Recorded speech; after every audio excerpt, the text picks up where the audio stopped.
the link for the YouTube page as well. Yeah. The chat. Okay, cool. Yeah, so we're live. Yeah. So hello, good afternoon from the south, and welcome to the second day of our second research seminar on the origins of contemporary philosophy. I'm Lucas Amaral from PUC São Paulo, a member of the study group Origins of Contemporary Philosophy and postdoc fellow at the graduate philosophy department of PUC. And today we will continue our seminar with another and a last round of presentations.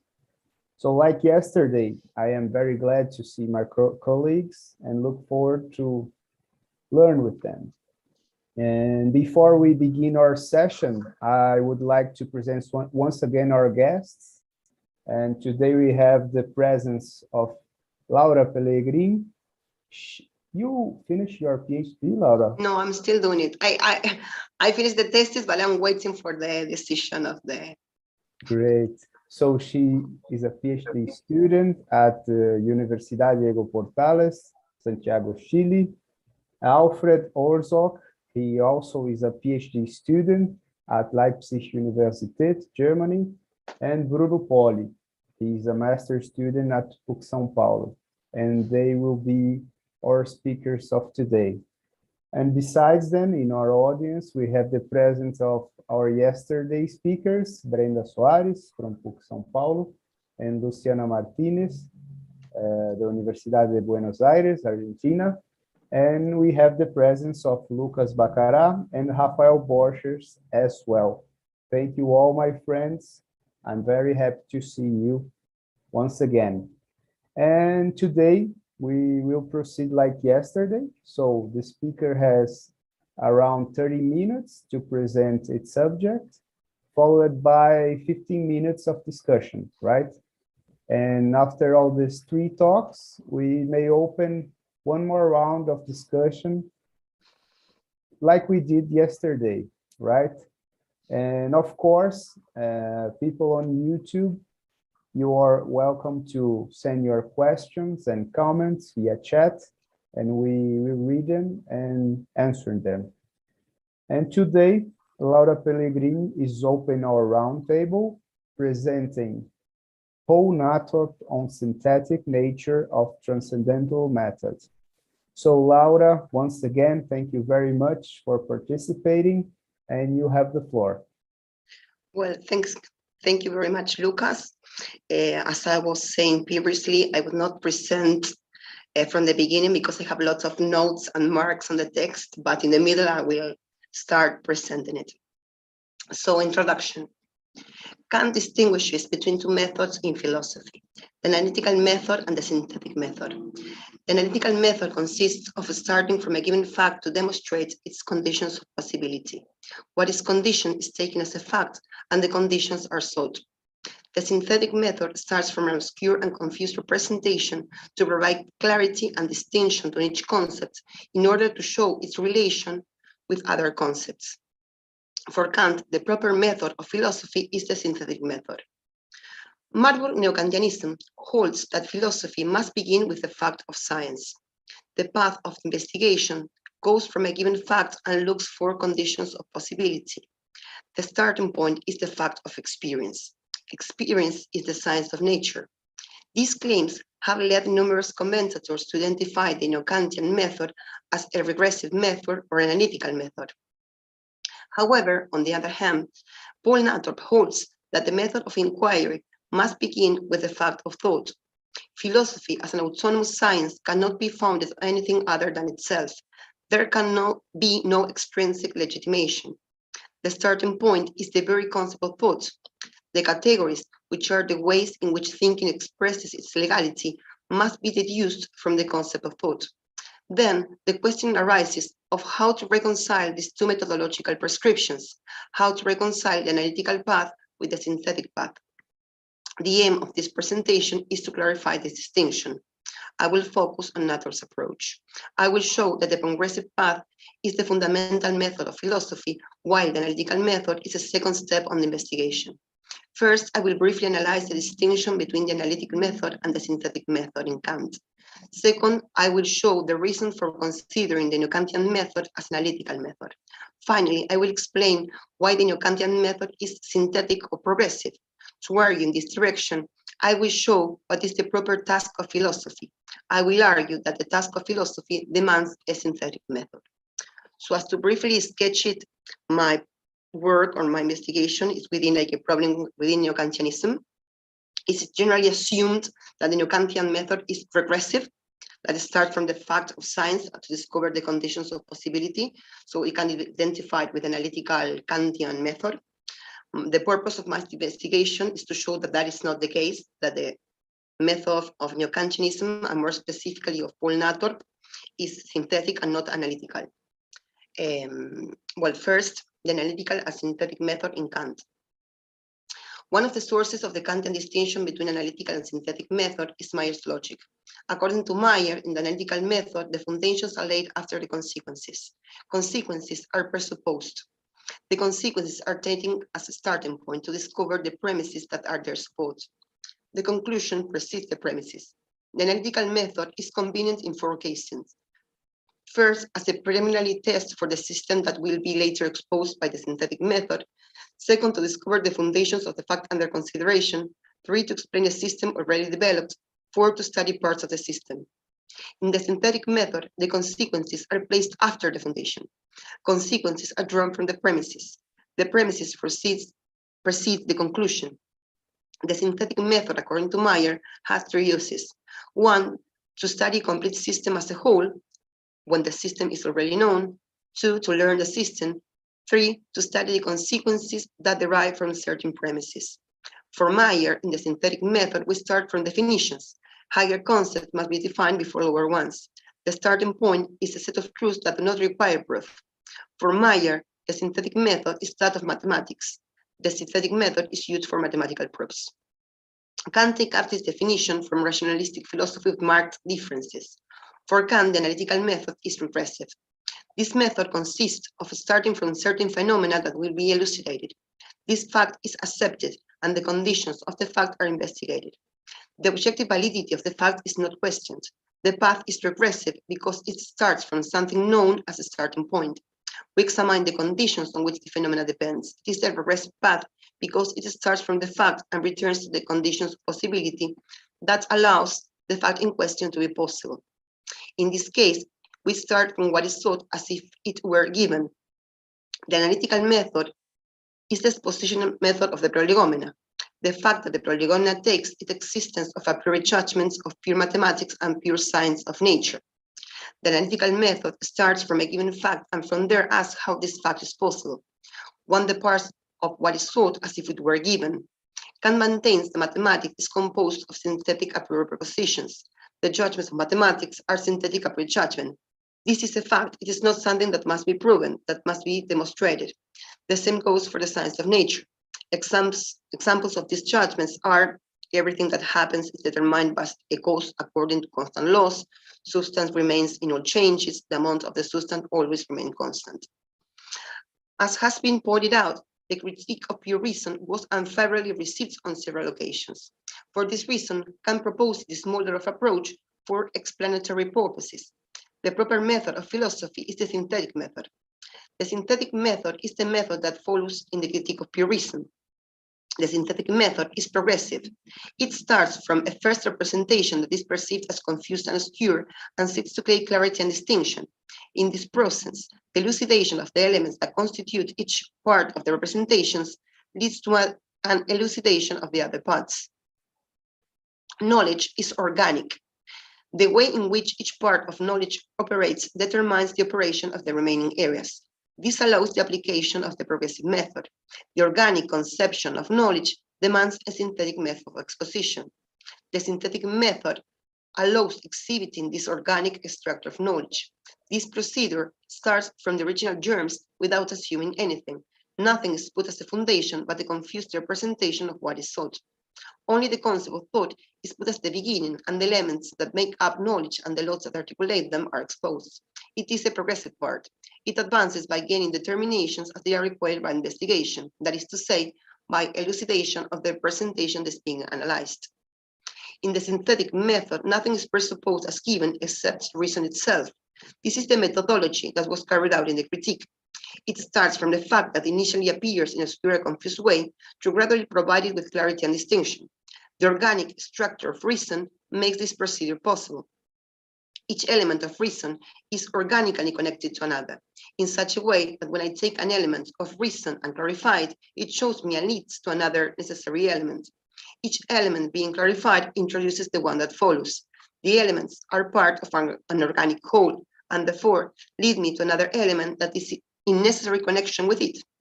This new element is endowed with clarity and distinction, and thus leads to another new element. Thus, increasingly complex syntaxes are obtained. This is the method in philosophy. It can't be described as an isolation integration method. It is not based on definitions, but on a concept that appears obscure and confused, and the elements are isolated to give them clarity and distinction. Therefore, the philosophical method is a synthetic or progressive method. It does not start from a given fact that must be explained. Philosophy begins with confused representation as a starting point. The possibility of this method is based on the organic character of reason. I will show that this is the method used by Nathan. As we mentioned above, Kant is, no, I will not read this. An analytical method in neo-Kantianism. So up to now, I have clarified what for Kant was an analytical method and a synthetical method, and then I will show why there are good reasons to call the neo-Kantian method an analytical method. And after that, I will show that it's not analytical, but synthetical. So point 2, analytical method in neo-Kantianism. In Kant and the Marble School, Nato presents the pillar of the proposals of his proposal. Neo-Kantianism proposes to undertake the task and started by Kant. The aim is not to dogmatically follow the results achieved, but to return to the spirit of the critical system. Philosophy consists of a method of investigation. This method is called transcendental method. Philosophy is the concept of a method. The central task of philosophy as first science is the establishment of fundamental truth. However, this task does not consist of a definitive task, but rather it is a perennial effort aimed at its development. For this reason, Nato points out the Marble School does not dogmatically provide a philosophical doctrine, but rather a method of philosophizing. It is a transcendental method that represents the true return to Kant. The task is to establish the quaestio iuri for a quid factum. This first requirement is a clear and intrinsic relationship to the facts to be elucidated. That is to say, the firm correlations with the patent and historical determinable facts of science, morality, art, and religion. In the establishment of a reductive method of analysis, Nato rejects purely speculative approaches. This means for the author that philosophy must find the first elements to begin its task in the facts of culture. The starting point is the facts, the expressions of human culture. Philosophy must discover the conditions that make these facts and the consideration possible. Cassirer follows the same guidelines. In his debate with Heidegger at Davos, Cassirer argues that neo-Kantianism philosophy should not be understood as a finished theory, but functionally. This method consists of starting from a fact to find the conditions that make this fact possible. According to this method, philosophical research must start from a certain factum and proceed by searching for these conditions of possibility. Cassirer says, and I quote, "And interpret the Kantian question of transcendence as Cohen has formulated it again. He saw the essence of the transcendental method in the said method that begins with the fact, before which the following general definition, beginning with the fact in order to ask about the possibility of that fact," end of the quote. Cassirer and Natter's position follow the guideline introduced by Cohen. Those conditions that make a given experience possible must be found. The fact is the experience, and the conditions of its possibility must be found. Knowledge is not a modality of consciousness, but the factum that is achieved in science. This fact is understood as science. Cohen considered this to be the method followed by Kant. Kant departs from Newton's principle of science as his starting point. This is the Kantian method. In this regard, Cohen maintains, and I quote, "Experience is given. The conditions on which its possibility rests must be discovered. If the conditions that make the given experience possible are found, then these conditions must be qualified as the constitutive mark of the concept of experience." End of quote. Marvel Neo-Kantianism called this method transcendental method. For very sound reasons, this research method has been qualified as regressive.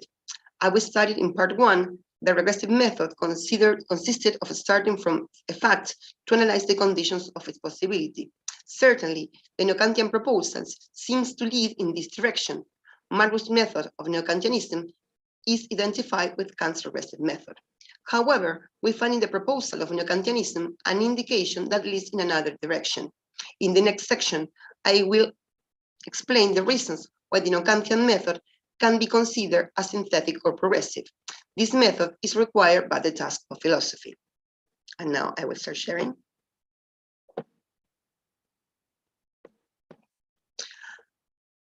According to Natter, the object of investigation determines the method that should be employed in every specific field of knowledge. It's not possible to carry out the study on certain scope of objects without considering that each scope of objects demands a peculiar method of study. The investigation is based on a minimum of assumptions, and these assumptions determine the method that will be used in investigation. This is the way to ensure that the method that we employ is consistent with the purpose of the investigation. For this reason, the first step of philosophical investigation is to determine the object of philosophical research. Natter defines the task of philosophy following the delineations of the classical tradition. For him, philosophy is a science that has the task of unfolding the fundamental principles of thinking. Philosophy is the first science on which all others depends. This science is the fundamental science on thinking and knowledge. Science relate to each other and to philosophy in a specific way. Natter uses an analogy to explain such a relationship. Natter claims that if we consider the knowledge as a circle, the particular sciences go from the center to the periphery, while philosophy goes from the periphery to the center. The multiplicity in which knowledge is branched is the field of the particular sciences, which study the peculiarity of each region of knowledge. On the contrary, the task of philosophy is to find the center that originates the periphery. Center and periphery are two directions of the same path. However, as center of origin, philosophy guarantees the unity of knowledge. Center and periphery are co-involved. However, it is the center that guides and determines the periphery. The center of Natter should not be conceived as a mere empty midpoint, but rather is the origin of the periphery, its law of formation. In this sense, philosophy is the more abstract and general science. Particular science studies a particular domain of objects. Philosophy studies the condition of all objectivity. It is the science of the principle of conformation of the object in general. Therefore, this general science cannot be identified with any particular field of knowledge, but it is the foundation of any position of objects. The general form of knowledge determines the form of each particular cognition. A particular cognition can properly be called knowledge because it obeys the rule of what in general can be legitimately called knowledge. The philosopher's task is to find the general legality that determines all particular cognitions. The task of the philosopher is not to find a specific logos, but the legality of certain domain of knowledge, but the logos itself, the general legality of knowledge. The study of the logos is the task of philosophy. This method is called transcendental philosophy. In contrast to the fundamental laws of philosophical thinking, the legality of science is derived because it's based on relative determinations of thinking. The particular cognitions expressed in the laws of specific science are conditioned positions on thinking. On the contrary, philosophy aspires to find the original legality. Philosophy does not seek a law, but the law, not actual laws, but the law likeness. Consequently, philosophy guarantees the systematicity of knowledge in general, making science a coherent whole and not a mere aggregate of specific cognitions. The particular cognitions are not merely juxtaposed, but coordinated as a whole. Philosophy is the articulating unity that enables this unification. In this sense, philosophy is the fundamental science because it determines the place that all particular cognitions occupies and the relations among them. Thus, philosophy guarantees the systematic unity of sciences. Thanks to this systematic unity of thought, science is one and indivisible. Knowledge in general is systematic knowledge. Philosophy must find a system of concepts in which the analysis of one of concept refers to the rest of concepts, so that the elucidation of one of them leads to understanding of the others. This analysis will be executed by logic. Logic is another name for philosophy because it's the discipline that carries out this task. Philosophy is logic because it's the science of logos. In this sense, philosophy can be defined as method, that is, marks the path that thinking takes to become knowledge, and the method is precisely what makes science a science. philosophy is a grounded science as a science of method. Therefore, philosophy should not be defined by its content, but by its method. According to this conception, philosophy is the first science. Philosophy, as the ultimate basis of knowledge, cannot depend on any other science. In this sense, philosophy is independent. As an independent science, philosophy must be autonomous. Autonomy is the first general methodological prescription of philosophy. This first science must be grounded on itself and provide the foundation to the other sciences. Philosophy must be grounded on itself to then ground the remaining areas of knowledge. This is what Nesta calls in the philosophical propedeutics the formal criterion that philosophy must satisfy to become a first science. To this formal criterion of autonomy, and consequently of self-grounding, a material criterion is added. This discipline, at the center of knowledge, must delimit the regions of the remaining objects of knowledge. However, it cannot contribute to the content of each particular science, but philosophy can only provide the ultimate principles of thought in general, and consequently, the elementary normativity in which the other areas of human knowledge unfold. That is, philosophy will not determine the material content of science, but rather, it will give the fundamental principles of its procedure. To accomplish this goal, philosophy must be able to have an internal foundation. Philosophy requires immanent legitimation. The circularity of foundation is introduced from the beginning as a primary methodological prescription because it is demanded by the purpose pursued. Therefore, there is a virtuous circularity internal to the method. Philosophy, as a general science of knowledge, must have immanent legitimation. This requirement arises as an initial prescription in order to guarantee the epistemic status of the science. This is the only way to guarantee that the knowledge is raised upon secure foundations. From this analysis, we can demarcate the following fundamental features of the conception of the philosophy of nature. First, philosophy is the science of the first principle. Philosophy must search for the most fundamental principles of knowledge and the fundamental concepts. Its goal is not to know a particular object, but the unity of knowledge in general. Secondly, as a consequence of its peculiar goal, philosophy cannot be dependent of any other science. It must ground itself and thus establish the unity of the multiple fields of knowledge. Thirdly, as philosophy is the general science of knowledge, it must provide the general principle of all objective knowledge. In this sense, it is normative with respect to all regional knowledge expressed in the particular sciences, even when it only determines the general principles and not the particular laws of each particular science. Then, a primary task is to explain the relation of thinking in general with its concretions, particular sciences. 3, the unity of thought as the necessary starting point of the deduction of categories. As we observed, Nature argues that the task of philosophy is to provide the general foundation of knowledge. However, this task cannot be carried out without assumptions.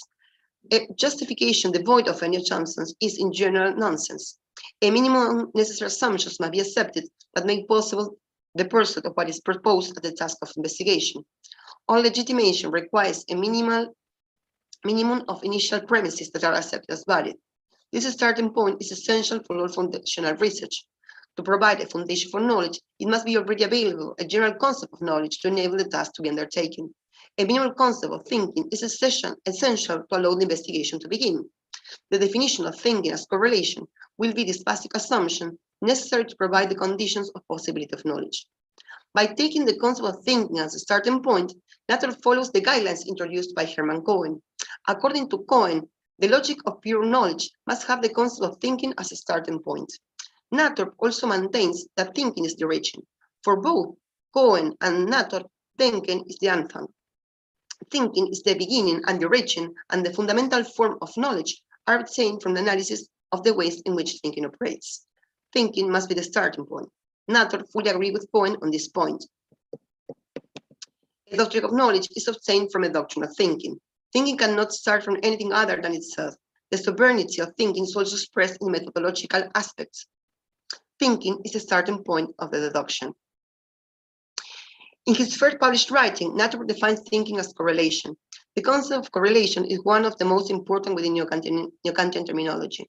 It is interesting to note that this way of conceiving thinking, which accompanies Nature throughout his philosophical trajectory, appears for the first time in his first published writing in 1881.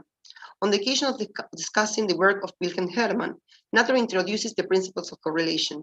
This principle holds that the unity of the object is supported by the unity of the consciousness, and vice versa, the unity of the conscious is made explicit by establishing the unity of the object.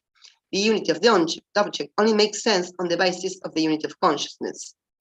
The unity of consciousness is the highest principle on which the reality of the object is grounded.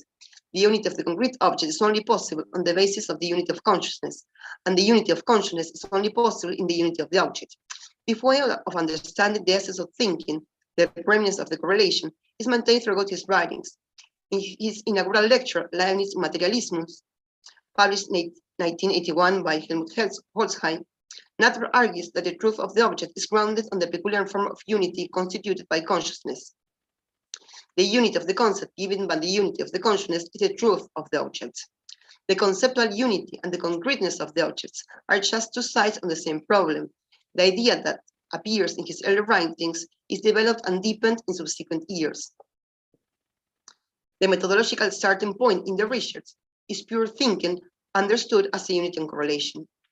In his habilitation thesis, Descartes' theory, the unity of the perception as a starting point of the deduction is identified with the unity of the I think of Descartes.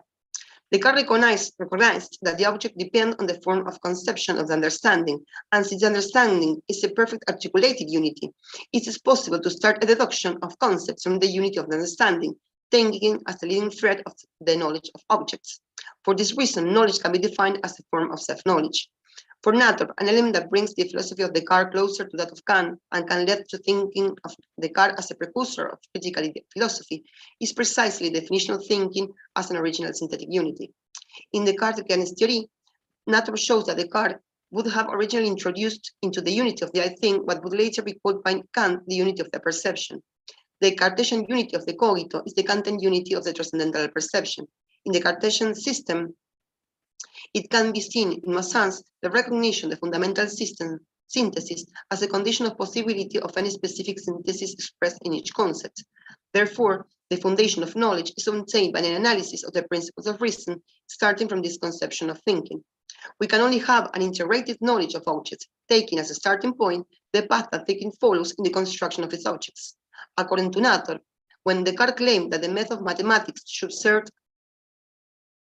as the model of cognition, this statement must be understood under the light of how Descartes defined mathematics as a universal method of the construction of objectivity. For this reason, the Cartesian method is the method of universal mathematics. Only starting from this highest point of view, the unity of knowledge can be guaranteed. That is, it can be ensured that the multiplicity of cognition is brought together in a unified whole. Since the operation of thinking consists primarily in correlating, the principles of the correlation is a starting point of the deduction also for Descartes. For this reason, it can be argued that, and I quote, universal science of human understanding is the science, the basis of knowledge, end of quote. Descartes warned that the beginning of the investigation can only take place starting from this unity. Only taking as a starting point the principle of correlation can true knowledge be achieved. Descartes presupposes the unity of the foundation of all true knowledge. He considers that all true knowledge has its origin in the unity of the understanding. This unity is the unity of the foundation. Without this unity, there would be a mere dispersion of separate groundless cognitions and not true knowledge. The point of the departure of the investigation must be the unity of the understanding on which all other knowledge depends. The process of thinking cannot start from anything external to itself. All knowledge always depends on the unity of the understanding, and it is from that unity that it finds its foundation. The unity of the foundation guarantees the objectivity of its concretions. The study of the understanding and its principle underlines all knowledge. Synthetic unity is the highest principle. The deduction of categories is established from a minimum assumption of thinking defined as synthetic unity or as correlation. The content of this concept of consciousness will be an indispensable minimal assumption for the deduction of concept of thinking. Consciousness is the unifying point of view multiplicity. It is the unity of the correlation that allows the connection of multiplicity. The deduction of concepts departing from thinking is not an analysis of the formation of the representation of the mind. Thinking should not be understood in this context as mind. Rather, the definition of thinking as correlation lies in the need to think of an articulating unity that expresses, and I quote, the relation of the multiplicity to a central unity. End of quote. And I want with this. The deduction of don't fall asleep, I am finishing. The deduction of categories must be undertaken from the concept of thinking, because the concept of thinking is expression of the form of legality that underlines all particular science. The deduction will allow showing how each particular position of thinking is carried out on the basis of the legality of thinking in general. All foundation is found in the law of thinking, and thinking is the general expression of legality. Therefore, thinking is the foundation and the beginning of the deduction. Starting from this guiding idea, Nature understates the deduction of categories from a conception of thinking conceived as synthetic unity. The categories are the expressions of the general principle of legality represented in the concept of thinking. They express the structure of being in general as a correlate of the position of thinking. Conclusion. In first place, we studied the distinction between analytical method and synthetic method in Kant. Second, we showed that there are good reasons to consider the Nature method as an analytical method. However, we exhibited that for Nature, the method of philosophy must be synthetic. This is required by the task of philosophy. The question is how to reconcile these two proposals. I believe that the answer to this question can be found in the investigation of Professor Hernán Pringe, who luckily is not here today. In his book, Critique of the Quantum Power of Judgment, a transcendental foundation of quantum objectivity, Hernán Pringe proposes a transcendental foundation of quantum objectivity. In certain respect, his procedure is analogous to the neo-Kantian proposal. A transcendental foundation must give in to a fact of science. This could lead one to think that his method is progressive. However, Pringe argues that his method is synthetic or progressive. He holds, and I quote, "The touchstone of proof of our investigation will be the possibility of experience, while our method will be synthetic or progressive. Accordingly, no element will be considered justified under this necessary character to possibility of experience." I think I missed like part here, and I think at the point is comprehensible. The transcendental foundation of quantum theory is not aimed to deduce completely a priori. Rather, our analysis showed that certain empirical assumptions are unavoidable, and thus the theory remains contingent. The possibility of experience is certainly the touchstone of the research. This does not affect the essentially progressive nature of the method. I believe that the same can be applied to the neo-Kantian method. The conditions of possibility of experience cannot be entirely derived a priori. However, this does not undermine the progressive nature of the method. The synthetically introduced conditions of possibility of experience must be accredited in the fact of science. The analytical method is just the reverse of the synthetic method. And I finished. And that's all. And another final remark that I would like to do is that, well, just because not to make it too long, I didn't put it in here, but the problem, to put it briefly, is that in theory, neo-Kantian method is regressive. It departs from the facts of science. But when you go to the major neo-Kantian books, for instance, to Natur's Logische Grundlagen or to Points Logit, they just don't do that. Nature starts, for instance, from the deduction of category. So lots of researchers and reviewers of the time didn't know what to do with this. And lots of them claim that, for instance, the first chapters were that we need to skip them. They say, well, when Nature makes this deduction, you just don't read that. Nature is repeating Kant. And the problem is that Nature proceeds synthetically, not analytically. That's what he actually do. So I think that this investigation sheds light to this problem, how the analytical proposal is related to the synthetical proposal. I hope you didn't fall asleep. Thank you very much for listening for so long. So thank you, Laura, very much for your, I think you should turn off your mic. Thank you for your great presentation. And I would like to open our session for questions or comments for our colleagues here.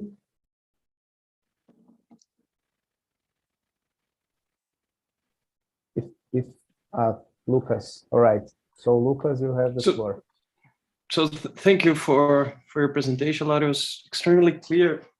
I have two questions. First of all, one is just like a clarification thing. Could you explain a little bit further what exactly the principle of correlation means? Because it was kind of unclear to me how Nato derives it from the unity of consciousness or anything like that. And the second thing is that I think you show good arguments that the neo-Kantians proceed synthetically and not in a regressive way. I think that your presentation is very clear. What I still wonder is if it is compatible, like to proceed in such a way and to maintain that you have to follow the factum of science. So would there ever be like some kind of incompatibility between both sides of research? They have difficulties, for instance, in understanding formal logics. And even at that time, there were research, for instance, in Variados and other psychologists rejecting the unity of consciousness as a primary fact. So how would they handle this kind of incompatibilities if they are basing their whole analysis on the assumption of deduction of the categories or anything like that? Well, thank you very much, Lucas, for your questions. They are very, very interesting. Well, I will start for the first one. The principle of correlation, which Natter identifies on a certain part of his works with the notion of consciousness, is finally identified with the notion of law or the mathematical notion of function. So while in his first writings is more related to certain psychological vocabulary such as consciousness, subjectivity, I think, and so on, in his mature presentation, it ends up to adopt a more formalistic approach, so as to put it. So the principle of correlation would be, like briefly put, the necessity to consider the general form of knowledge as a multiplicity articulated in a unity, which mathematically is expressed in the concept of function, which in physics is expressed in the concept of law. To think knowledge in general, we need to think how a multiplicity of elements are contained under a central unity, or how a particularity can be articulated into an universal concept, and how the concept relates to the instances.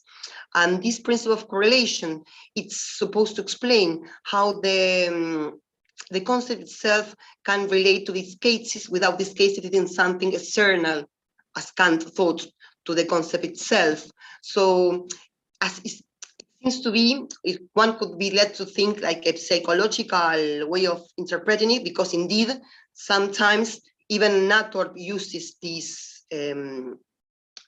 kind of terms that leads to thinking in this way. And also, well, if you trace also neo-Kantian history, also Cohen had a kind of psychological approach in the very beginning. But like to briefly put it, in his mature presentation, the principle of correlation, it's like certain kind of minimal concept that is the form of articulation between the unity and the multiplicity, which is the function in mathematics, and the law in physics, that explains how the cases can be related to a central unity to constitute objectivity. That's why you need the function and not the concept of relation in general. That's why then it will come function and law. And in relation to the second, well, I don't know if I answered your question, the first one. Yes. You did, it was well, the second question I have two answers. First one, a very, very sincere answer, that is, I don't know. I don't know. Let me introduce the problem and then try to give a possible answer. I see the problem. The problem is that are supposed to start from the fact of sciences. And there are lots of places you can find such an analysis. You go to substance and function in consider, and you can easily, let's say that they do that. They go to the facts and science and make something like that.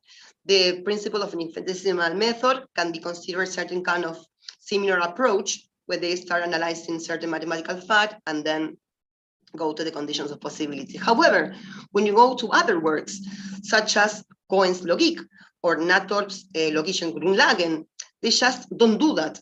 Natter says the category of are quantity, quality, relation, and modality. But that's not only the problem. The problem is that when Natter thinks the nature of numbers, for instance, the peculiarity and the characteristics, for instance, of the Grundreiche, and the nature of numbers and the central property of numbers and of the space of time, Natter assumes what he already concluded in the previous chapter. So if one would not like this way of approach, for instance, Jourdain, Maurice Cohen, say, well, let's skip the first two chapters and just start from the third one when Natter starts from the facts of sciences. However, you just can simply not do that, because when Natter defines the relation between ordinals and cardinals, the relation, the nature of the numbers themselves, so on, he assumes what he previously concluded. And what he's previously concluded is synthetically concluded. So even when there is a problem and I don't truly know the answer, I knew that this task should be undertaken, in the sense that if you don't clarify that, the whole work seems to be like nonsense, because when Natter says numbers are, I don't know, terms of relationship, they behave like this, like that, the preeminence of ordinals or cardinals, he's assuming what he previously said. So the solution to the problem, a certain kind of previous solution to the problem that I found, is just to see two sides of the same coin, as Hernán Pringe suggests in his own work. Say, well, indeed, this concept of function and the marks that you claim that the function has, and the marks that you claim that the law has to be accredited in particular laws. Indeed. However, you cannot derive like you just can have the general form of the law and not the peculiarity of them. But to be very sincere with you, this is kind of very preliminary and certainly not satisfactory answer to the problem. But I think that it's an answer that must be given, because if not, there are lots of major neo-Kantian works which simply do not, we just not work to read it analytically. Thank you very much. Well, the answer is that I don't know. It's like a very worst answer ever. Thank you very much, Lucas, for the question. Great, Laura. Great, Lucas. And I would like to ask if anyone else wants to make a comment or a question. Bruno, please. Hi, Laura. Thank you for the great presentation. I have a question concerning, first of all, the critical Kant over his discussion on the analytical and synthetic method, which right now I am not completely familiarized with, and with a question over the neo-Kantian method. So in modern philosophy in general, the mathematical method, which actually are are many methods, not only one, it is not only the more geometric and so on, is a great, is taken as a model to do philosophy, as, for example, you said, in the case of Descartes, when Natter is commentating on him. And Kant is one great example of, especially in the Preisschrift, of one author which goes against it, right? He'll say, no, philosophy cannot use the synthetic method which mathematics uses. It has to proceed analytically, and perhaps we can complete it synthetically later on, right? My question would be how this is discussed exactly in the critical period, how this distinction between the mathematical method and the philosophical method appears in the critical period, and if this appears also and plays any role in the discussion of the neo-Kantian tradition. Well, first of all, thank you, Bruno, for your question. Well, in the Critique of Pure Reason, Kant explicitly disagrees with Meyer on the point that philosophy method is completely different from mathematical method. But the problem is not in the core of the synthetical method, but on the problem of definitions. The problem is that philosophy does not admit definitions. The only possible real definitions are in mathematics. Nor empirical concepts, neither pure concepts admit real definitions. But what you can have in philosophy is an obscure representation of the concept. Now I don't remember the German word, but it was kind of exposition of the concept. You can have a preliminary, let's say, not the definition in the technical sense, a preliminary term to start with. So while indeed the concept, the method is not synthetic in the mathematical sense of the word, in the sense that you depart from the definition. However, you start from an obscure representation. And the organic nature of thinking is supposed to work or to be, to guarantee that this method work, in which the analysis of the concept, when you give clarity and distinction to the concept, is supposed to give the relation to the other concepts. And in this way, you can proceed synthetically, even when you cannot depart from definitions. So this is like the answer to the first problem. Even when you do not depart from definitions, you start from an obscure representation. One point B, I don't know, like indeed, maybe certainly there were lots of methods in mathematics. However, that is what Kant calls the mathematical method. The mathematical method is those that starts with these definitions. that which philosophy cannot do. And for me, it's very useful, this concept of synthetic method for understanding the Kantian proposal, because once again, it does not start from a definition, but let's say from certain minimal assumption first. Second, it is also related to the organic nature of thinking, because if you do not suppose that knowledge must be conceived as this organic whole, indeed, this method would not work, because you couldn't analyze the concept and the results would lead to something completely different. It is, for Kantians too, the organic nature of thinking, which enables to start from this, according to my reading now, to start from this definition of thinking as correlation to then develop or trying to understand what this concept of thinking means. So relating this question with Lucas' questions, for instance, if we say, well, to think thinking and to think knowledge, we need to understand the way in which a multiplicity articulates to certain unity objectively, so as to understand objectivity. Then we can analyze this concept to see and to understand these million assumptions of the very concept of objectivity in general. So this concept of synthetic method is very useful, I think, to understand the Kantian method. And what is supposed to be interesting of my investigation is not to analyze the regressive method, which is always analyzed when we want to understand Kantians. We say, no, let's not go to this analytical method, but the synthetic method, which can also be useful to understand what Kantians do.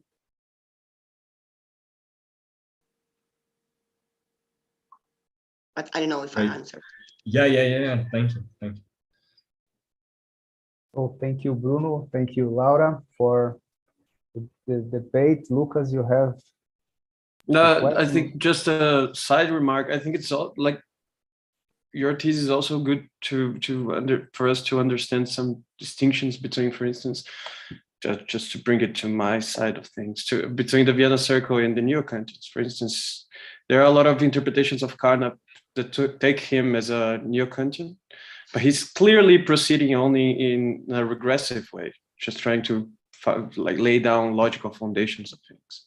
So if you conceive that it's necessary for you to proceed in a neo-Kantian way, for you to proceed synthetically, then really you can grasp the major difference in the project. Okay, so well, just Lucas to know, like on Carnap and in certain specific work, because I would like to go and search. Okay, yeah, in the Alpha. So there are a lot of interpretations of the Alpha. Thank you, Lucas. So thank you guys for the debate. It was very nice. And now we are going to pass to our second talk of today. And now Alfred Orzok is going to present his paper on how to link semiotic theory with logical deduction. So Alfred, first of all, thank you for joining us. Thank you very much for your time and presence, and you have the floor, my friend. Well, yes. Hello. Thanks, by the way, Lucas, for organizing and the opportunity to give a talk. I will just share my screen. So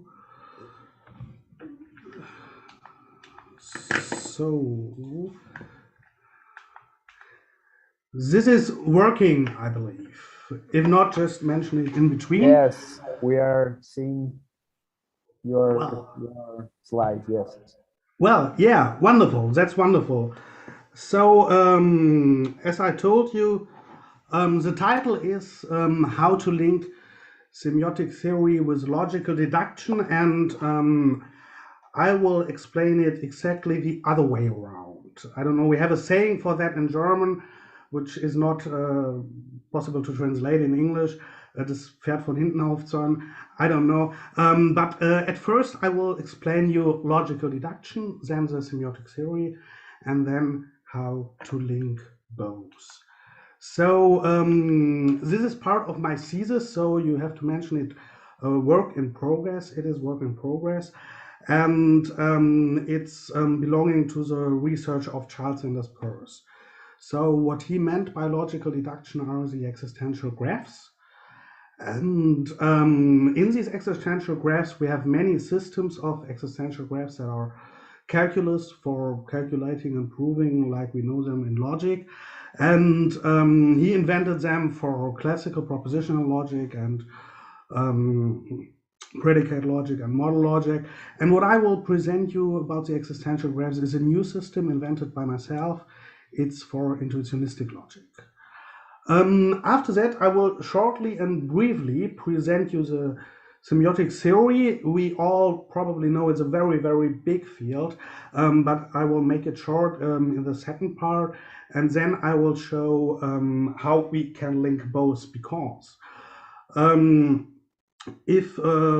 Peirce invented these systems of deduction is well, very, very possible to believe that he rooted them in semiotic theory, and he didn't root them in any mathematical principles. We do it now. You know, now in the modern logic and mathematical logic and so on, we are always proving if it's sound and complete and so on. That's not what Peirce intended. He intended to be logic, to be rooted in, well, philosophy of language. So I will show you both ways and how they do intersect. Well, let's start with the existential graphs, and I will just show you the language, how do they work, and well, it's very funny. At the beginning, well, I don't know, at the beginning of every proof, there is only the empty sheet. That's the thing every proof has to start with. He calls it the sheet of assertion, and there is nothing written on. It's like the blank sheet as you see it here. And then what we do basically every time in our life, if we write something on that paper, we asserted it to be true. Well, that's what, I don't know, if we make a list for buying in the supermarket, we also asserted the things on the list to be in the supermarket, and that's how he reasoned it somehow. So if we write anything on this empty sheet of paper, for example P, any proposition, we assert this proposition to be true. And by this, it doesn't matter where we write this proposition on the paper. So if we then write another proposition on the paper, for example Q, we suppose them both to be true. And that's what he calls the conjunction. Well, he didn't call it the conjunction, he called it the juxtaposition. And well, but basically that's the conjunction. If I write two assertions on one paper, they are conjuncted both to be true. And it doesn't matter where it is written on. Okay, so we have that operator or connective, and for logic we need more than one connective in the most ways. So let's start with the empty sheet again, and then we can write a circle on it. So let me mention, I put some things in red color. These are, I don't know, remarkable points or points invented by myself that are just important points to remember if it's red. So we can write a curved line and closed line like a circle on the paper. Peirce called it cut. Why he called it cut is reasoned by that he says everything which is asserted to be true on the white areas is by this cut also cut it off from this truth. So everything in the circle has to be wrong, it has to be false. So what I do is I suppose the cut to be not the negation in a classical way, but the cut supposed to be the negation in the intuitionistic way. I will come to that point later again. There is a third connective, we would say, from modern point of view, which is a broken cut. So we can also write something in the broken cut, and this in my calculus for intuitionism is the classical negation. So we have these operators, and then let me make this short. If we take this calculus from a modern viewpoint, we would say it's a calculus with an axiom, one axiom, the blank sheet, the sheet of assertion, and then we have 6 pairs of rules, each for introduction and for erasement. And well, that's only the modern viewpoint. As the axiom, we have the sheet of assertion, and then we can start writing something on it. The first rule is, what is this? The first rule is,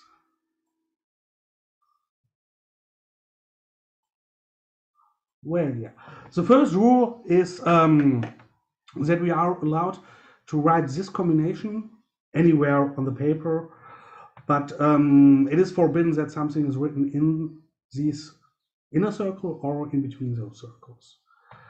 And we can erase that too. Also, we can introduce and erase this combination of circles. By this, it is only forbidden that something is written in between those two circles. It's the inner circles there may be written something if we need this. So we see every proof is starting with this rule or with this rule. So I will explain you what areas are. I will give you an example in a few minutes and you will see. On odd areas, everything may be introduced, whatever we like. And on even areas, everything may be erased. No, it doesn't matter what. So the next rules is every graph may be copied and may be deleted on the same area. But one appearance must be standing there. If we have 3 P's on one area, we are supposed to delete 2 of them, but not the last one. And we can, and that is the most remarkable rule, I believe.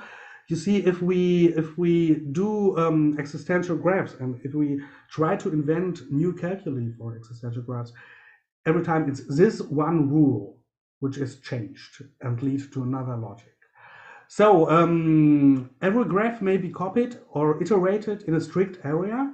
I will show you in a few minutes, and we can delete it from a strict area. But if we do it across a cut, a solid line, a solid circle, it has to be formed like that.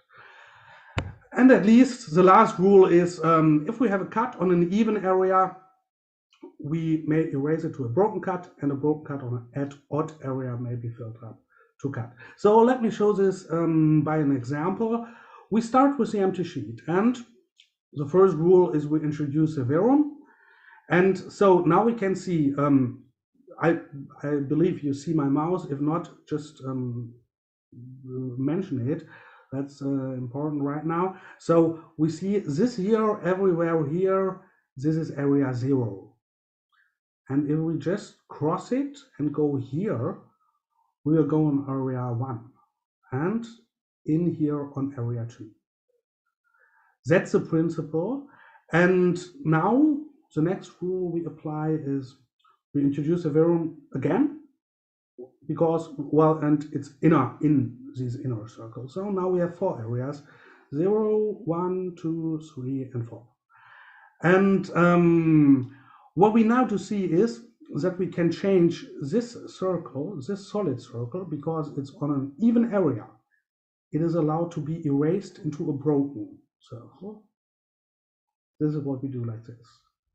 Well, and then we remember there's one rule on odd areas, everything may be introduced. This is area 1, this is odd, so we introduce a P there. And then this iteration rule, we can copy this P inside here. So we do this. And the last thing is we introduce an odd area again. Then the graph has to be formed like this. And this is nothing else as the introduction of the disjunction if we translate it in the usual language for logic we use. So what you can see, it's a very different proving in here, belonging to, I don't know, systems, axiomatic other systems by Hilbert, or natural deduction by Gensen, or tableau calc. Okay, so let me briefly explain you about the semantics and the syntax we have already seen and how it will match. So we have the language of the existential graphs, some propositions, and we do have the broken cut and the cut. So now we can take the usual language. We know from intuitionistic logic this one, the negation, conjunction, disjunction, and implication. And well, we can mathematically build a mapping, and this do work. This is provable that it works. And so we know our language key for the graphs, for the intuitionistic graphs, is now powerful enough to express every intuitionistic term. So we have a language which can, well, yeah, express everything we want in intuitionistic logic. we all do know that it is very, very special is the implication in intersynesthetic logic. That's what we all do know. So let us take a short view how this does work. Well, now this is a point which is, I don't know, which is yeah, questionable, I believe. So as a semantic, we took a semantic from Kripke, you know, the model logic of Kripke. And once upon a time, Gödel proved that intersynesthetic logic can be expressed in model logic. And Kurt Schütter also proved that. That's why we can use, well, model logical frames to represent intersynesthetic logic. And if we do this function does look like that. It's not very special, and it's not very important. The only thing is, well, yeah, you see priest use it is also, and so the only remarkable thing I believe is this one, the red one, because this is where we go to a new world. So this cut beliefs does mean inside the cut there is a new world, and everything in this new world is supposed to be false. I will come back to that point later, because that is one remarkable point where the syntax, well, the graphs and the semiotic theory does match. So if we now go to the question why we can show up the implication like this, the intersynesthetic one, we will see semantically it is very close to the intersynesthetic negation, and then the conjunction of both propositions whereby the second one is negated.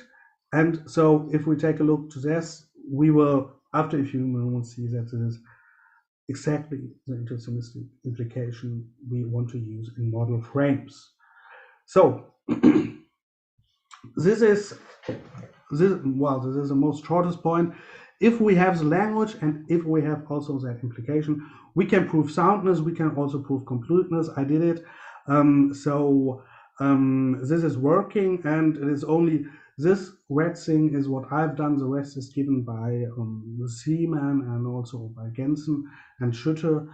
And this arrow by the completeness is what I had to do. This one is also given by Gensen. So we have soundness and we have completeness. And from a modern viewpoint, now every mathematician is happy because we have that functions, we have that soundness, we have that completeness. And in a mathematical way, it's a completely working calculus, not better or worse than all the other ones we already do have. So let me come to the semiotic theory. Well, at first, starting with the theory of signs, we have by Peirce, he is designing that triples, I believe. So we have a sign. We have always also an object to which the sign is referring, and we have an interpreter, yeah, well, whose mind is receiving the sign in any way. These are the three things. And now he's always building these triples, and the sign can appear in three different ways. I will explain you these ways later. Just at the beginning, as first the overview, as a quali, as a sin, as a legi. For example, the legi signs are conventions. The quali signs are signs which match in equality with what they do refer to, and so on. And now there are not only these three signs and the object and the interpretant, there are also some ways to connect them all with each other. So the sign has to be connected to the object. About the, well, and this is working by the relation of the object and sign, the object-sign relation, we call it. And I think probably many of you, if anybody had heard of Peirce, this is the main popular thing, icon, index, and symbol, what he is saying about signs. Well, we have another relationship from the sign to the interpreter, and this is the interpreter-sign relation. This is a rema, a descent, and an argument. So this is in a brief overview, the most important stuff from the semiotic theory. So if you take a deeper look into PERS, you will recognize that it's much more different and complicated. And if you take a look at all relations and triples he's forming, you will come to this. He uses different words for that, and he is splitting it everything up. And it's well, it's just terrible to research everything that you have with any well, overview like this. So let's go to this, and just remember this 3 most remarkable triples, I will say. We have signs, and we can put them in classes now, in categories.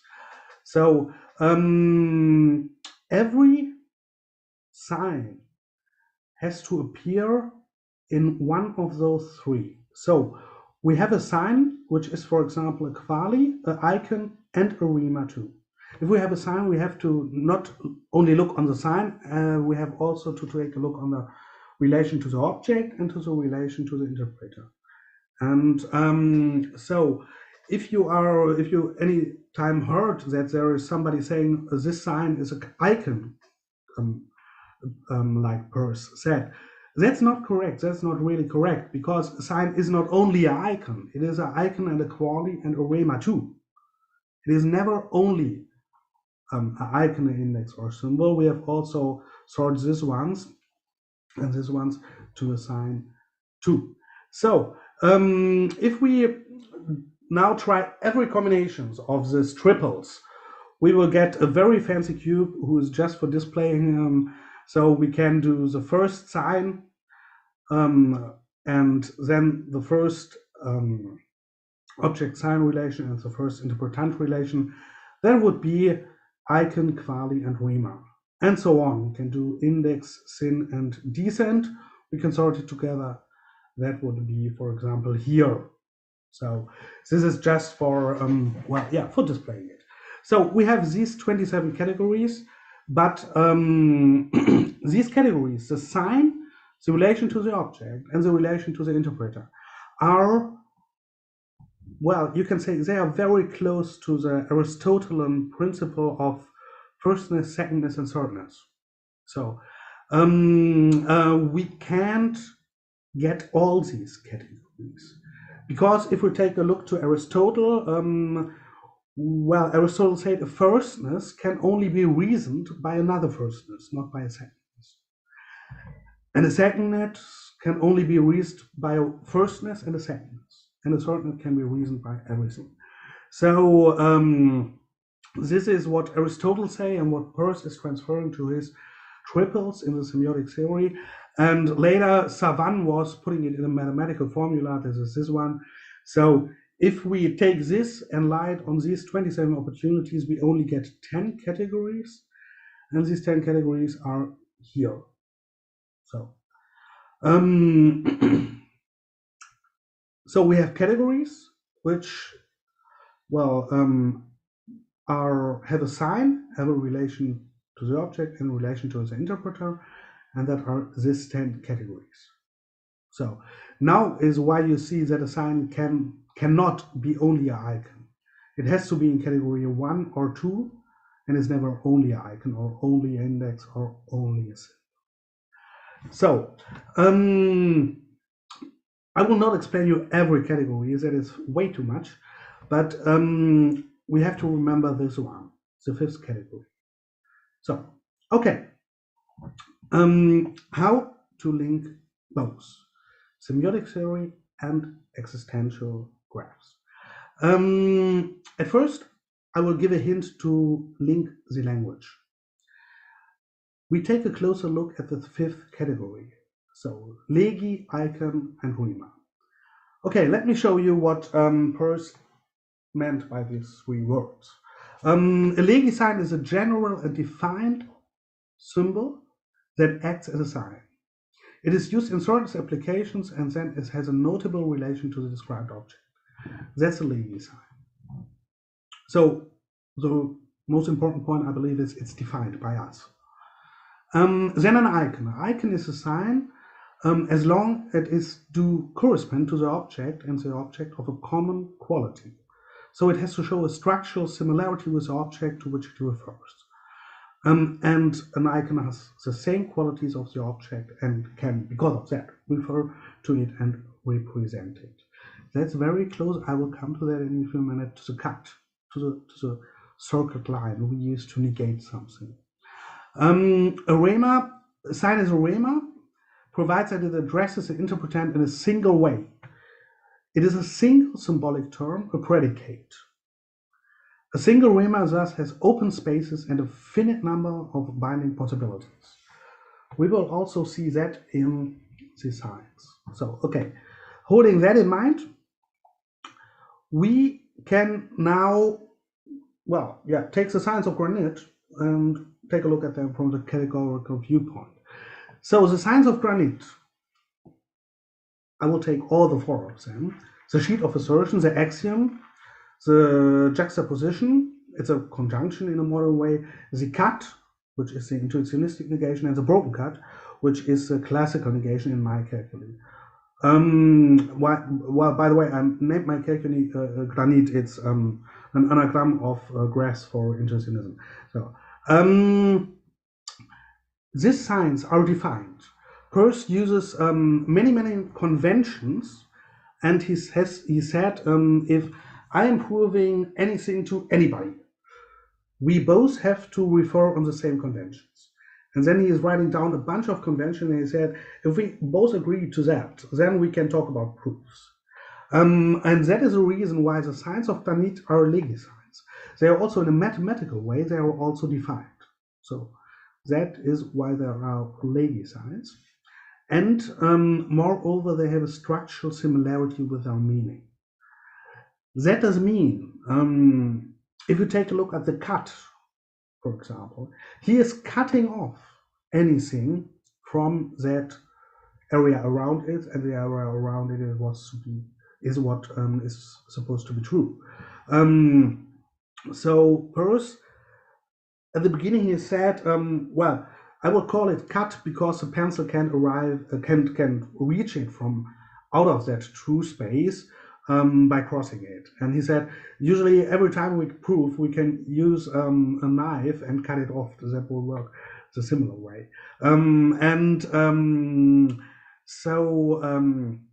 This is why the signs are icons. Or if you take a look at the juxtaposition, we have an empty sheet of paper, and then we have one proposition on it, and we have another proposition on it. And we will say there is P and Q standing, and that's why it is a conjunction P and Q.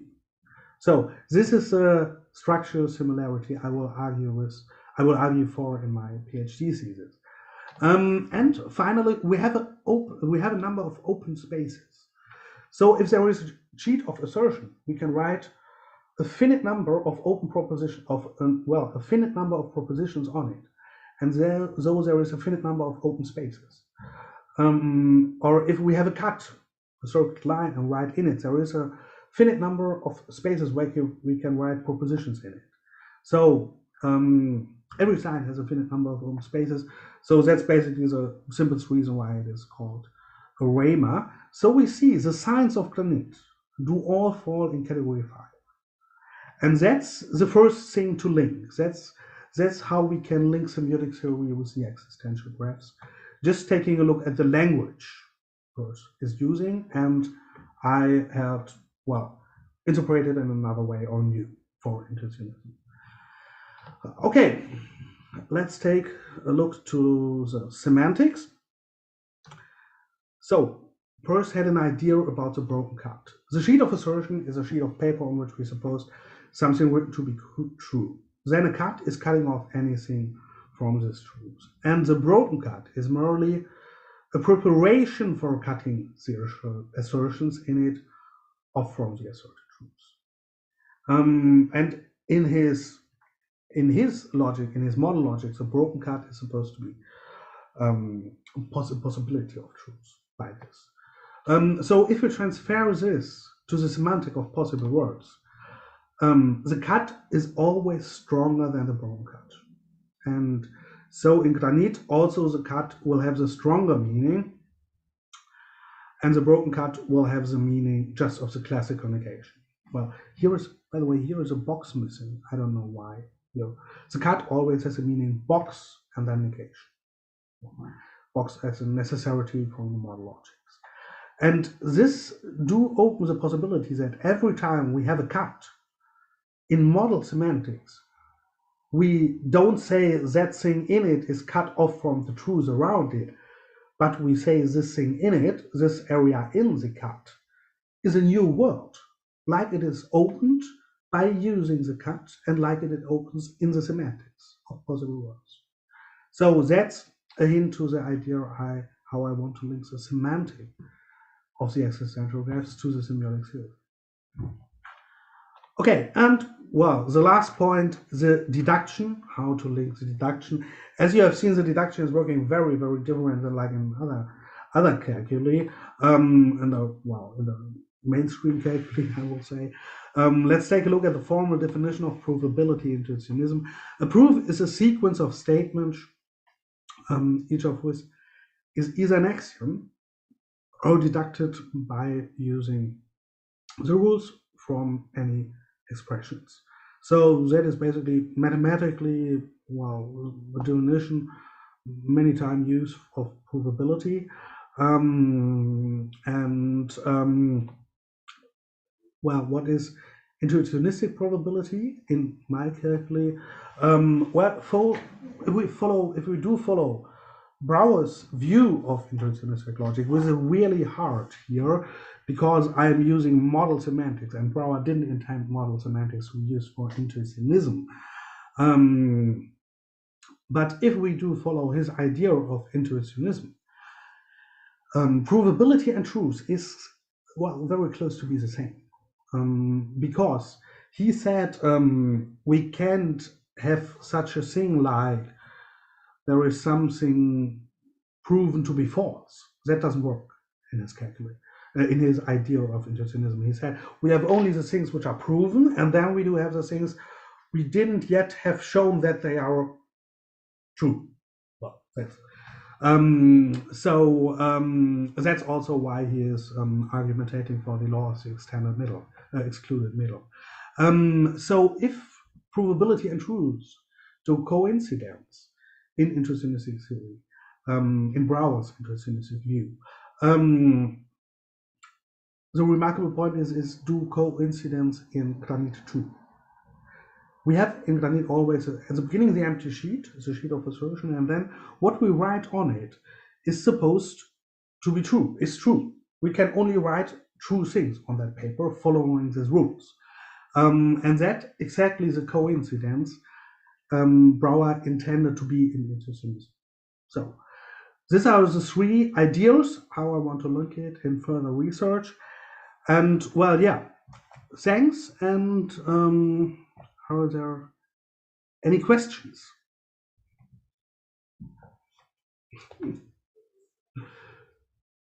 Thank you very much, Alfred, for your presentation.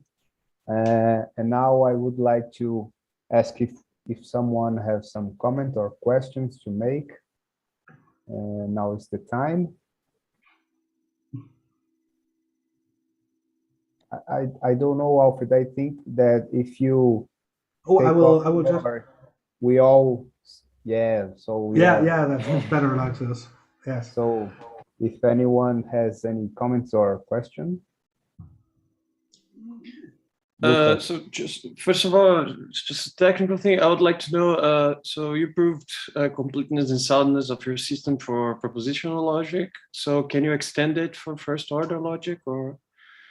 I'm not sure about that. Well, there are some, you have to remind that Peirce did a system of existential graphs he called beta graphs, which is classical logic for first order predicate logic.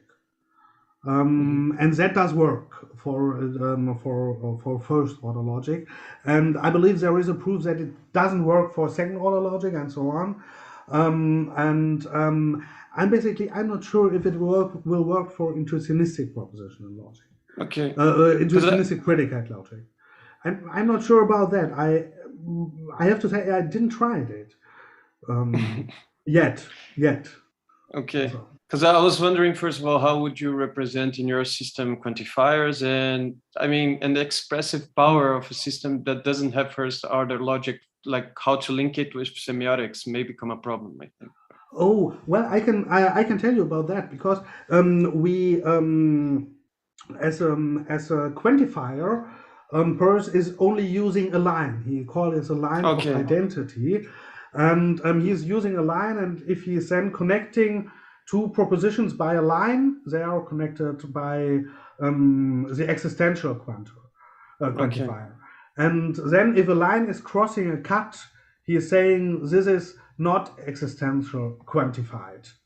And then he has a pair of rules where you can erase a line or where you can put a new line. And that's how the beta graphs do work. And that's basically, it was proven in the 60s, I believe, 1960 anything. This is also sound and complete. And what he is saying about semiotic theory, there are some works now from Peirce which are which are just publicated in the next year, I believe. And there is not many stuff we know about how he connected semiotic theory with his graphs. But the idea beyond this is that he puts a line as an existential quantifier, because he is saying, if I put a pencil on the paper, then there is at first a dot, and the dot says there is something. So this is the existential quantifier. Okay.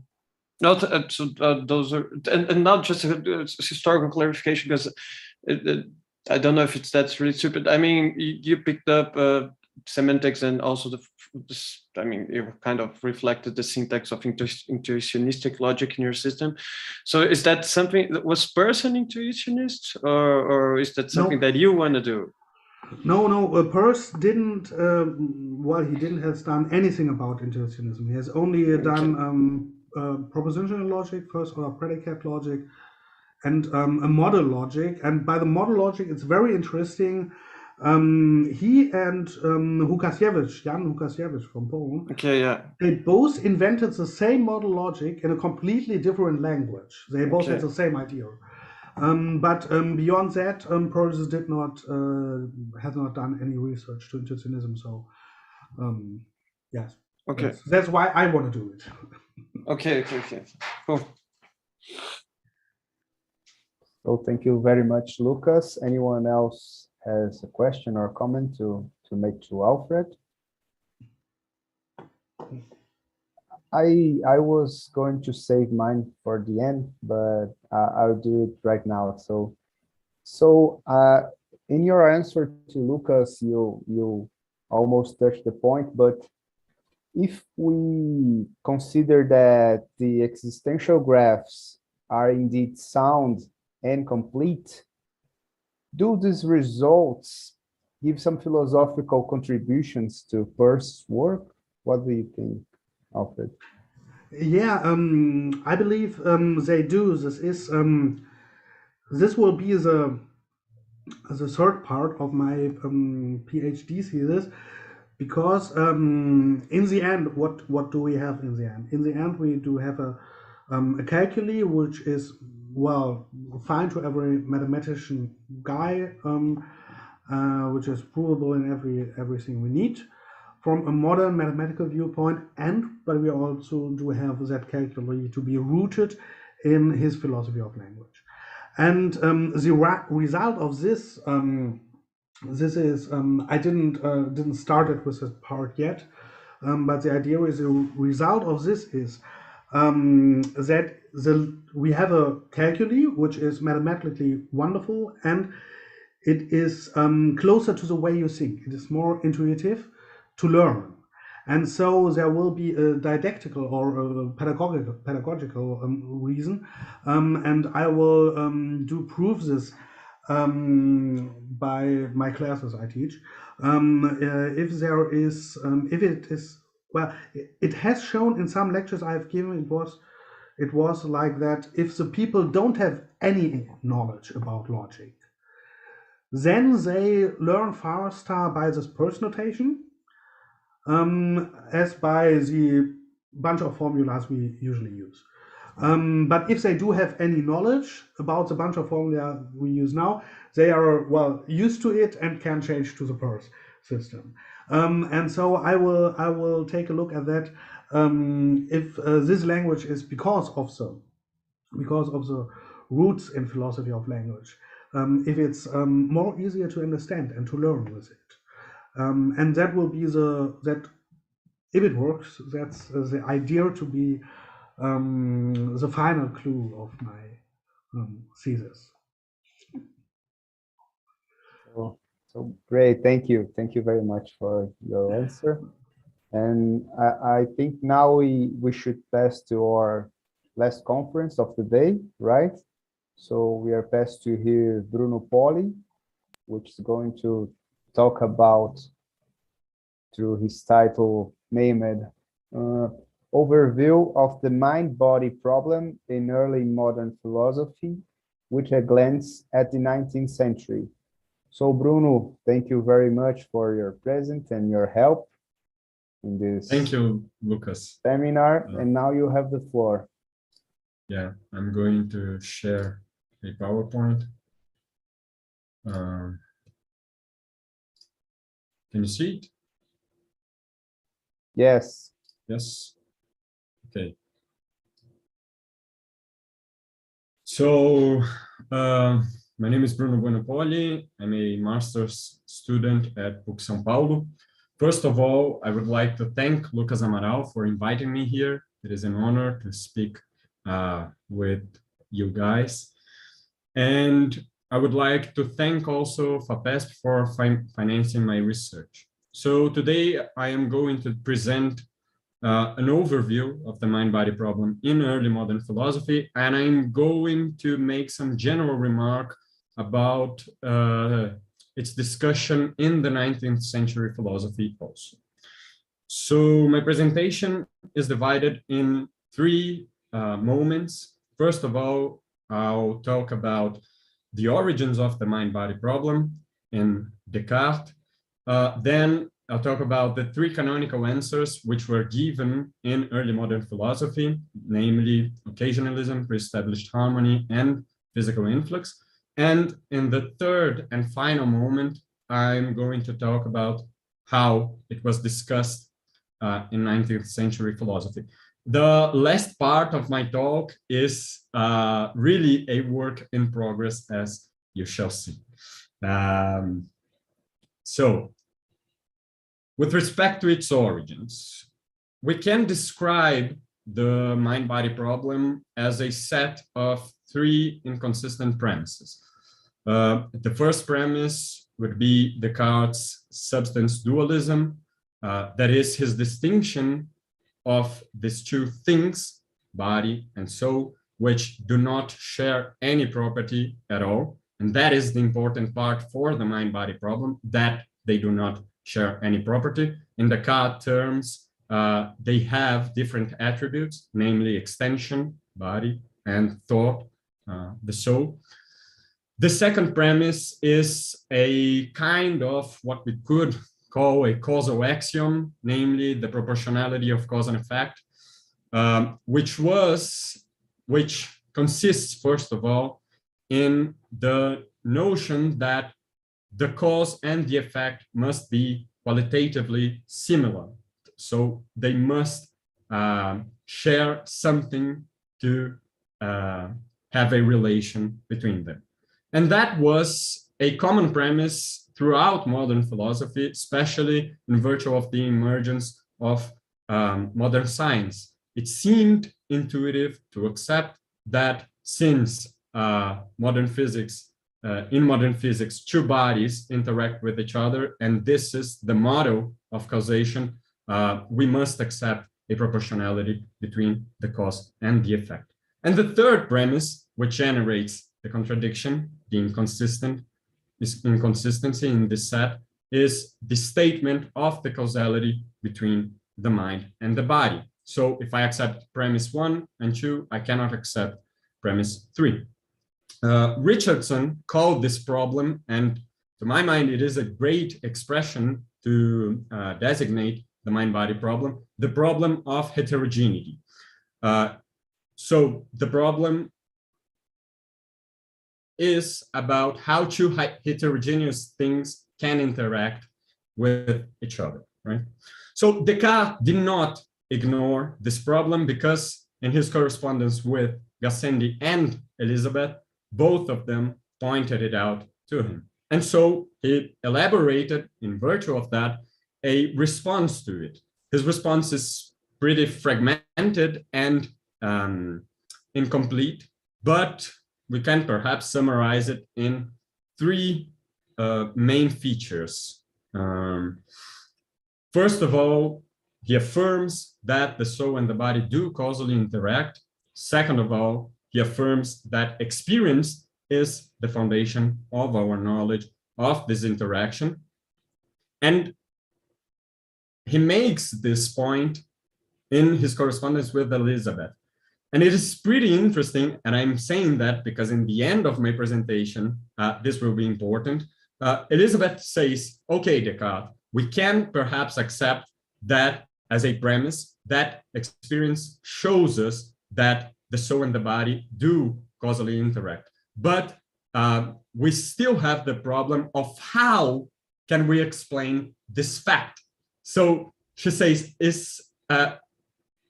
there is a problem of the fact that they interact causally, and the problem of how to explain it, which is a metaphysical problem, which is properly speaking, the mind-body problem. So the mind-body problem, especially in early modern philosophy, is a metaphysical problem, and Elizabeth is pointing to that.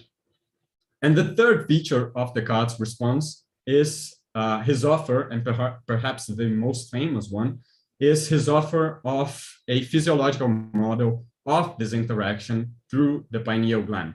So Descartes will say in The Passions of the Soul, there is a gland in the center of our brains which is susceptible to the movements of the soul's will and the movements of the animal spirits, which are tiny particles that are throughout our bodies and which animates the body. So that is Descartes' response. Pretty summarized, but it is.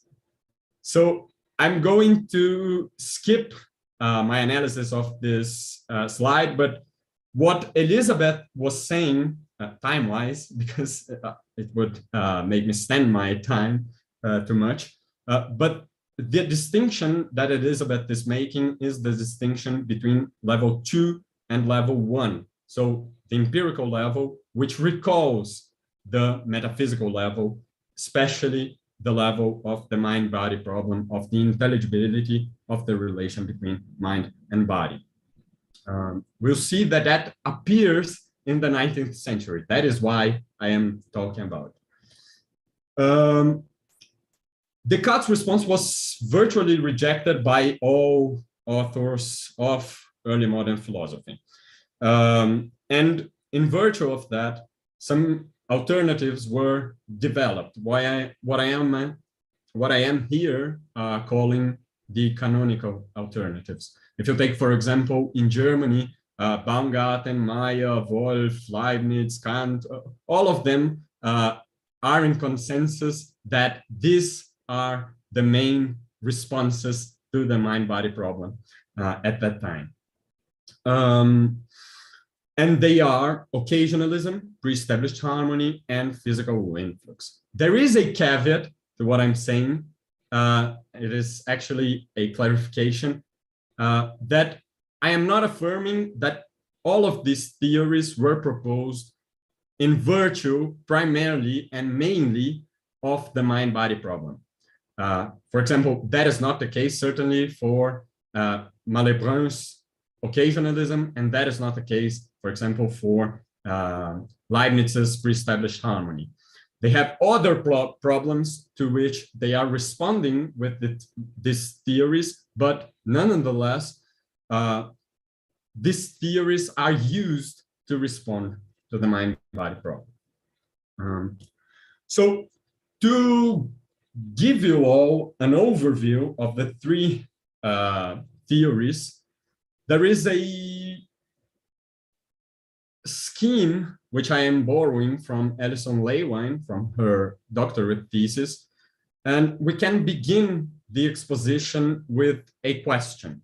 So, do substances have causal power? Substances in general. And since my conclusion will be valid for all substances, it will be valid for the relation between the mind and the body, for the mind and the body in general. Do substances have causal power? Occasionalism will say no, they do not have any kind of efficacy. Well, since there are changes in the world and there are only two kinds of being, namely substances or creatures and God, God is the only real cause. So Malebranche is the main proponent or the principal proponent of occasionalism, although, for example, Contemporânea, de la Forge are also proponents of it. And here I have two citations which make the gist of occasionalism pretty clear.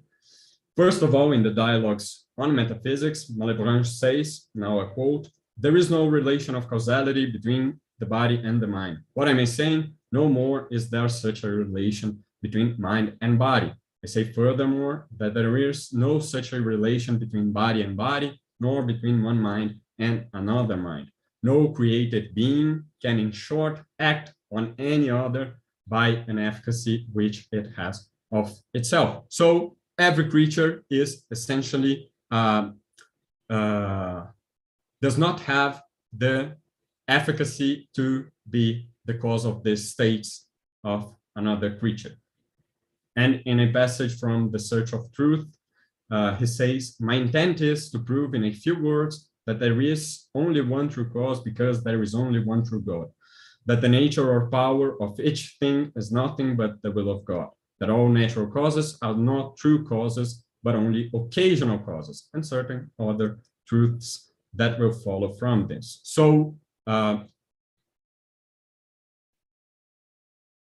with the inefficacy of the creatures, Malebranche affirms that only God is the real cause of the changes of the states of all substances. So here we can interpret Malebranche either as negating premise 2 that I exposed earlier with respect to the mind-body problem. So the premise of the proportionality between cause and effect, since he affirms that the body and the mind can be occasional causes of the states of each other. Or we can interpret Malebranche as negating the causality between the mind and the body, so premise 3. But essentially, occasionalism neglects that substances can be the real cause of each other's states. So if we ask the same question again, do substances have causal power? Pre-established harmony would say, yes, they are efficient. Then we can further ask one more question. Can substances act on one another? Pre-established harmony would answer no. So the conclusion is the substances are only the cause of their own states. So they cannot be the cause of the states of other substances. And the main proponents of this theory are Leibniz and Christian Wolff.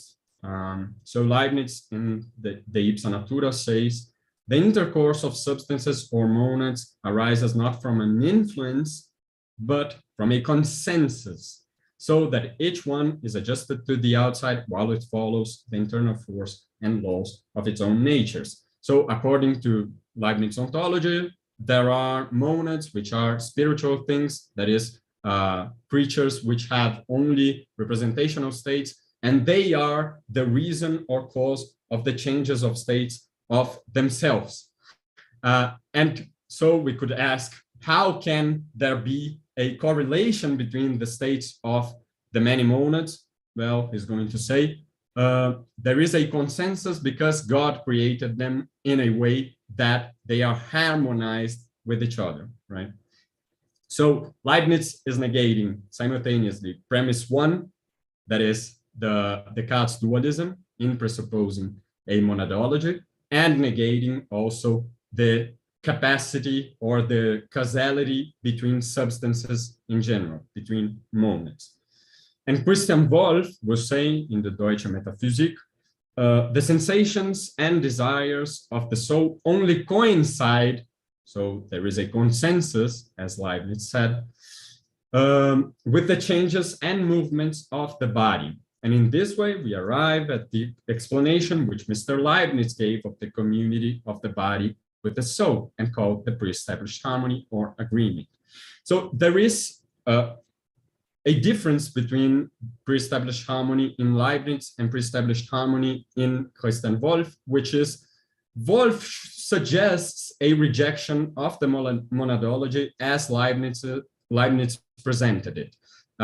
He suggests a reintroduction of dualism, although he is pretty hesitant about that. And so pre-established harmony is not a general theory about the correlation of states of monads in general, but the correlation of states between the soul and the body. So he is negating only that the soul and the body do causally interact. So he's negating premise 3. And if we ask again the same questions, so do substances have a causal power? Physical influx would answer yes, they have efficacy. Then we can furthermore ask the same question which we ask for pre-established harmony: can substances interact or act on one another? The answer is yes. And so the conclusion is the substances are, in fact, right now, the causes of the other substances' states. So the main proponents of physical influx, besides Descartes, which we could perhaps say that he endorsed physical influx, are Knudsen, Crucius, and Kant. And Kant in the critical period, in the pre-critical period, and also the critical period. So Knudsen, will try to remain on Leibniz's philosophy and be an adept of Leibniz's philosophy, but will change some central aspects of it. So he's going to say simple elements, and simple elements in Knudsen's term are the monads. Not only can act mutually on each other, but they also can act on each other mutually in reality and not merely apparently. Knudsen will defend this position that he is exposing in this sentence, affirming that the monads are primarily, first of all, in a location, and that the force that inheres in them is a force of movement. And through this force of movement, they can interact really and not merely apparently with each other. So they are the causes of the states of one another. Crucius will say the sensations are oriented according to certain states of the body. Actually, it misses, there's a word that is missed here, that the sensations are oriented according to certain states of the body comes from such an action of a subtle matter of the body against the substance of the soul, or of the substance of the soul against a subtle matter of the body, by virtue of which the movement of the one causes a movement of the substance of the other, movement which, by virtue of the laws of action made by God in nature, is either a condition or a concomitant byproduct of certain spiritual actions. Crucius, contrary to Leibniz and Knudsen, is a dualist, and what he is affirming here is that the soul is also in a location and can interact with the body through movement. So the soul can move itself and can be moved. And through this common property, he negates the first premise, which is Descartes' dualism. And through that, he thinks he can affirm the causal relation between mind and body. And Kant, in the Gedanken, for example, his first published work, will say one can answer this question, the mind-body problem, decisively by saying that the soul must be able to act externally by reason of the fact that it is in a location. So Kant understood what was the common presupposition of Knudsen and Crucius' defense of the physical influx, namely the spatiality of the soul. And he affirms it in order to sustain physical influx. So the common presupposition of all of them is the spatiality of the soul. And so all of them negate premise one, namely Descartes' dualism, which generated the problem of heterogeneity. All of them will say body and mind share a property. They are not completely heterogeneous. They are spatial. And furthermore, through spatiality, they would derive impenetrability and the capacity to move. So essentially, that is the main strategy of defending physical influx in German philosophy in the 18th century. Now, with respect to the 19th century, which perhaps it is what interests us the most of you here, Mark Textor and Robert Reiniger make some general remarks about the modification in the debate over the mind-body problem in 19th century philosophy. They say, first of all, that the first general mark of this debate was that in 19th century philosophy, there is a no substance ontology. So through a critique of the concept of substance, this concept is abandoned. And so the debate over the mind-body problem abandons it also. The second feature is that without substances, the mental and physical distinction is made in the realm of appearances. So it is not a difference between substances. It is not an essential difference between in the metaphysical realm, but it is a distinction in the phenomenal realm.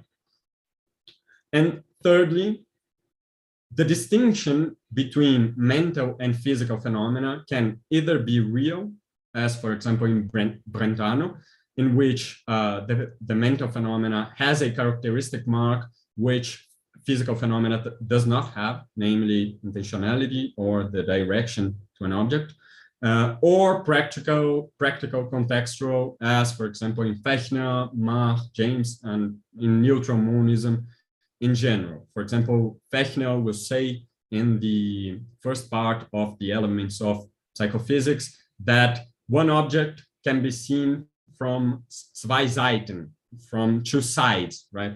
So it can be seen either as a mental phenomena or a physical phenomena. And he makes an analogy with a circle that is drawn in the ground.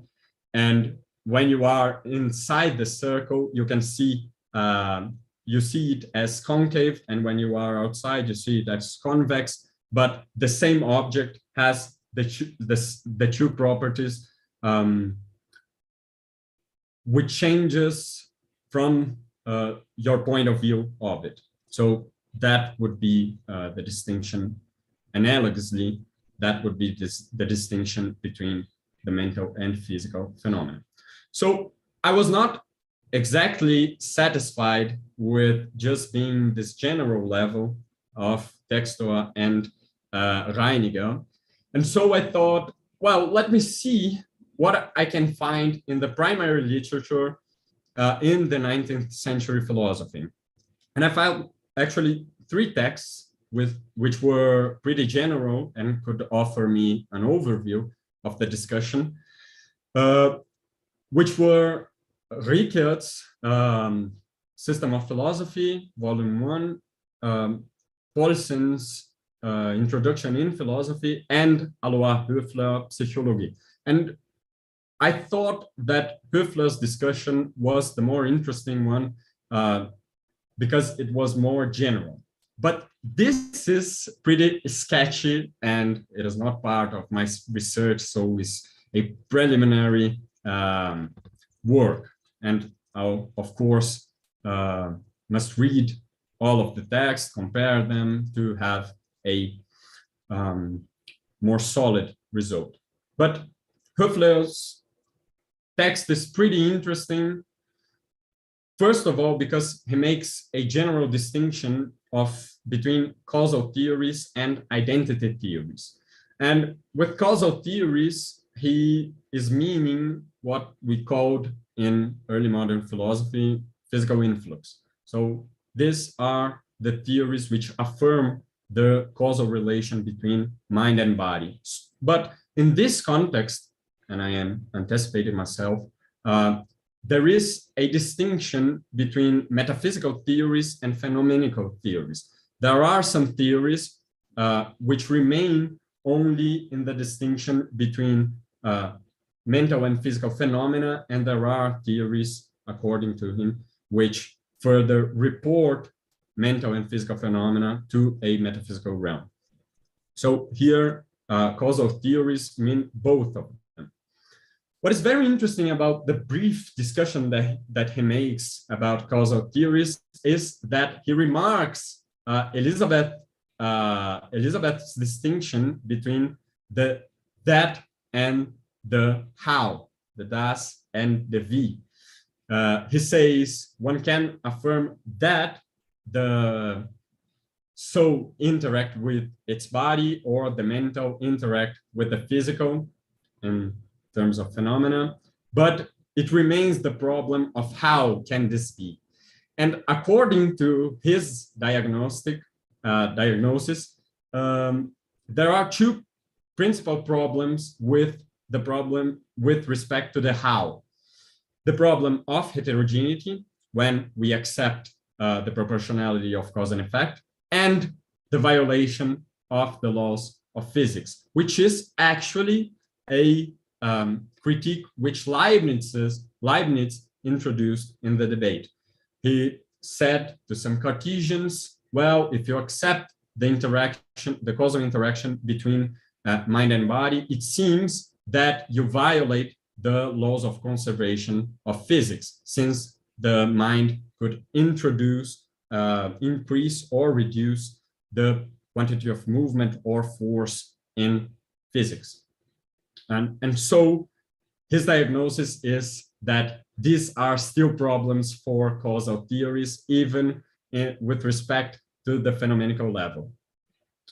And his main discussion is over identity theories, which mean, first of all, reductionism, and that again in phenomenological and metaphysical level, reductionism, spiritualism, for example, and materialism, so the reduction of matter to spirit or representation, and the reduction of spirit to matter, and also what we would call today dual aspect theories. And he reports his discussion to Spinoza, which would be the first one to propose a dual aspect theory, and later on to Fechner. So neutral monism would be an identity theory. What is interesting, and now I am abstracting from the text of Höfler, what is interesting about Höfler's discussion is, first of all, his emphasis on the data of science, especially in psychology, physics, and physiology, which was developing pretty much in the 19th century, and his discussion of how well the theories agree with science. That, of course, was present in early modern philosophy, but it seemed to me, reading Höfler's text, that the emphasis in the 19th century, at least in his text, is much more accentuated, is much more, accentuated. And the second feature, interesting feature of Höfler's text is that he clearly and explicitly distinguishes between phenomenological, metaphysical, and substantial theories. And it is not entirely clear in his discussion what are the differences between metaphysical and substantial theories. And he suggests at a part that he would endorse a metaphysical, although not substantial theory with respect to the distinction between mind and body. But it is pretty interesting that he distinguishes at least clearly this phenomenological or phenomenal and metaphysical theories. And thirdly, he discusses the concept of substance, especially with respect to Paulsen's and Wundt's critique of the concept of the soul in psychology. So, but Textor and Reiniger said, he says, well, one can abandon the concept of substance with respect to the mental phenomena, so the concept of soul in general, but that does not imply that you must reject the concept of substance with respect to the body. So that is not entirely in accordance to the remarks of Textor and Reiniger. So in conclusion, we could say, we could compare the discussion in early modern philosophy and 19th century philosophy with respect to four aspects. First of all, early modern philosophy presupposes in its entirety a substance ontology. All the discussion is made with and through the concept of substance. In the 19th century, as Textor and Reiniger pointed out, and as it appears in Höfler's text, that is not the case. There are many theories which abandon the concept of substance. The second feature is that early modern philosophy, with respect to the mind-body problem, is restricted to metaphysical theories.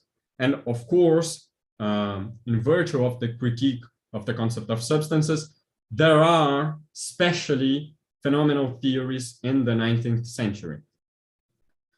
The third feature is that, of course, according to point 1 and 2, in early modern philosophy, metaphysics is in the foreground.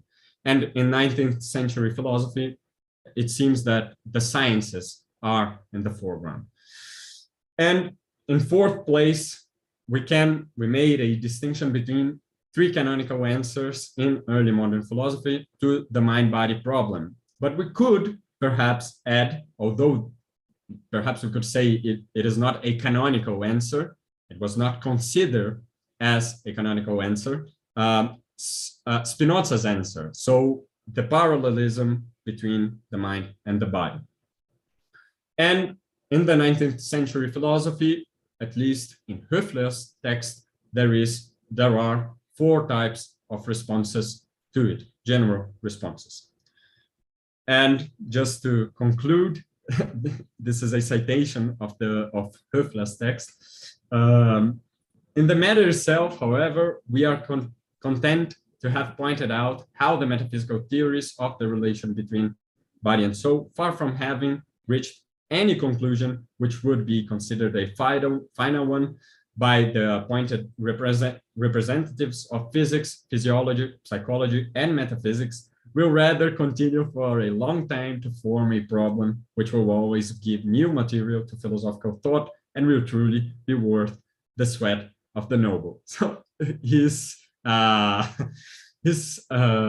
prediction is not incorrect, since we are still in contemporary philosophy discussing the mind-body problem, either in philosophy and medicine and pharmacy. And that is it. Thank you, guys.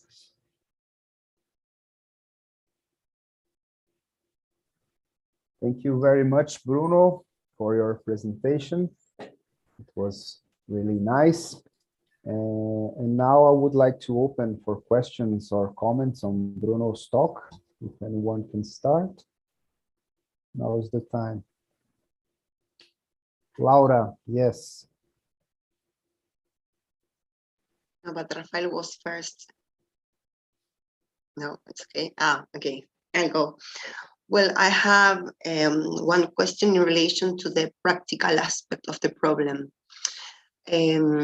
Because as it is well known, one of the, let's say, advantages of the separation between soul and body was like the possibility of explaining freedom and free will, and also like this relation of the body and soul, and the body as an instrument of the soul, and therefore the possibility of acting in the world.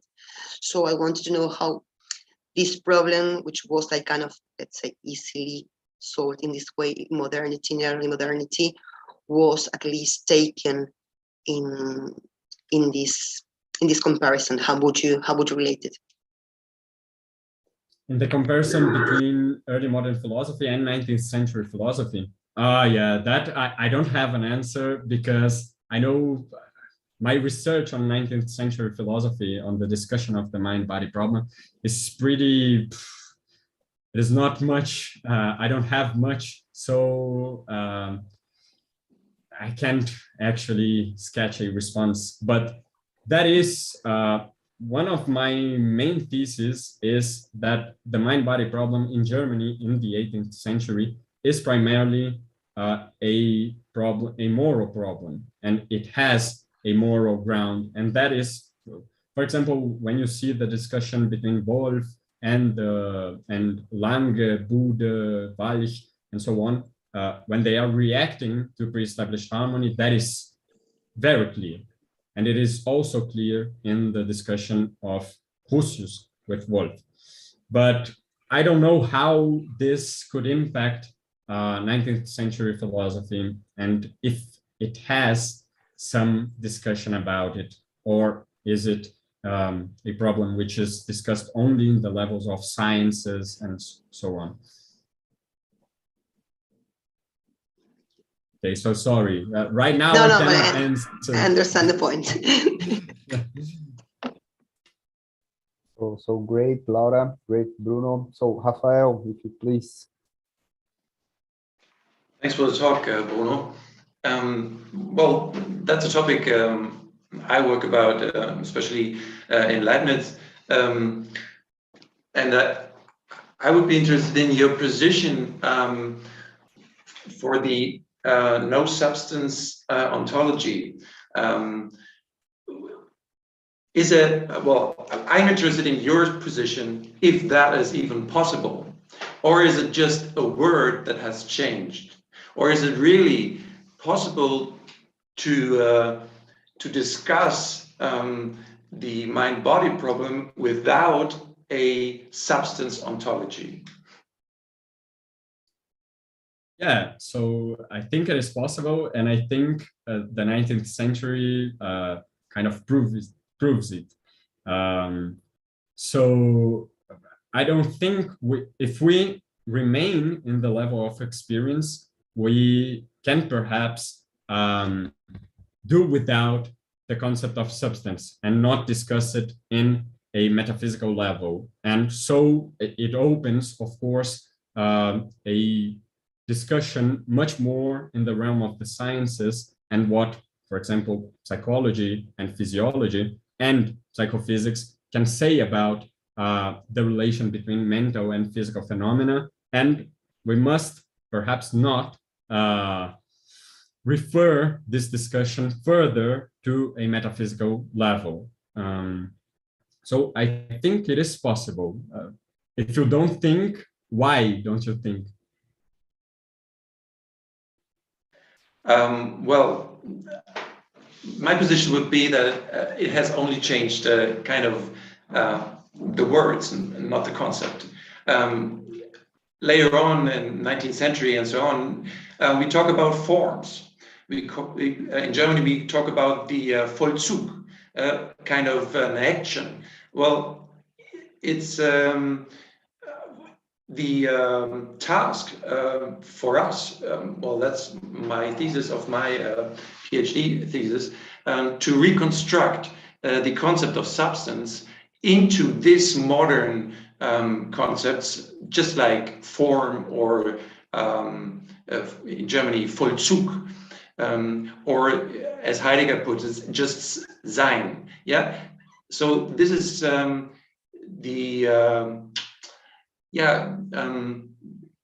modern task to reconstruct the old concepts into our now established concepts. But, well, I'm going to make a remark, and perhaps Baccarat can elaborate on that. But I think, for example, in the case of Mach, and even the case of Hume, for example, we have a critique of the concept of substance, and we remain in a phenomenological level which abandons the concept of substance, and it is not anymore needed. So I think we can remain in a phenomenological level, and that is that can be a consistent philosophical position, in my view.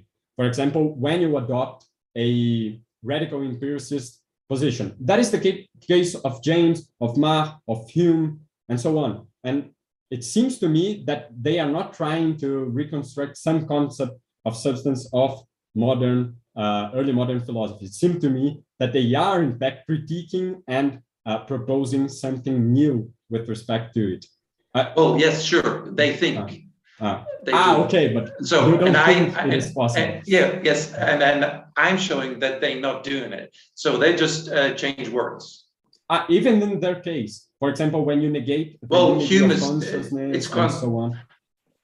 Well, especially at Leibniz, when he talks about monads, it's clear that he has already a complete different concept of substance than Descartes. And everybody who's talking about substance is kind of adopting the concept of substance of Descartes, even in the 20th century. So we have to understand what kind of substance is meant, for example, by Leibniz. And well, my thesis is that it's nothing else than what is called in 20th century form or Vollzug. Yeah, I think you are right in pointing out that there is a distinction between Leibniz and Descartes' concept of substance, especially, for example, in its conception of, in its attribution of a force to the substance, right?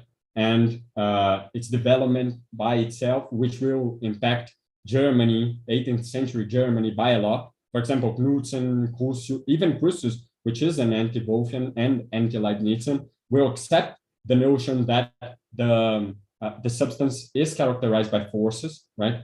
And also Kant. And I think you are right in pointing out that perhaps, and I don't know about it, but perhaps 19th century philosophy does not make this distinction. What is the concept of substance which we are dealing with and which we are critiquing? But yeah, I don't know if that is the case, if some author make this distinction between the two concepts of substance, but that would be a great question. Oh, great, Rafael, great, Bruno, and we are already jamming, right? We have Laura and Lucas Baccarat that wants to talk as well, and we start with Laura. Laura, please. Yes, I have a very brief, short question. This is kind of curiosity. The concept of soul in the very beginning was associated with theological assumptions. That's why, for instance, you need to prove the immortality of the soul and was related with theological assumptions. And I wanted to ask you, how does it work in the 19th century? It's completely lost, it's incorporated, it's still there. How does it work? So Laura, I have to say to you that my research, the main part of my research is in early modern philosophy. So the 19th century, actually, I elaborated to present it to you. but my knowledge of the 19th century is we're interested in the 19th century. I'm sorry, Bruno. Yeah, I know. If you ask me about early modern philosophy, probably I can answer you, but about 19th century, I don't know.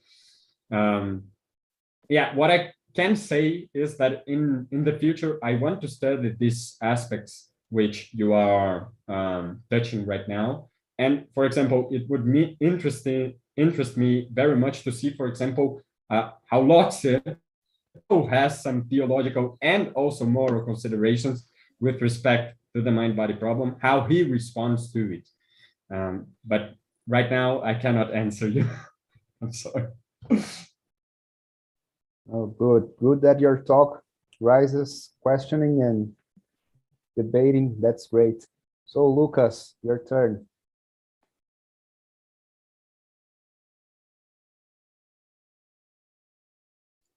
Your microphone.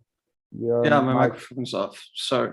So several things. First of all, yeah, I don't know Raphael's interpretation of Leibniz, but I would strongly disagree with his interpretation of the substance ontology in the 19th century. So one thing that you didn't mention is part of the rejection of the concept of substance, which works in both ways, both in the physical and the psychological spectrum, is replacing it by an ontology of elements and complexes. So I think those two work in very different ways. So also when you're explaining the relation between things.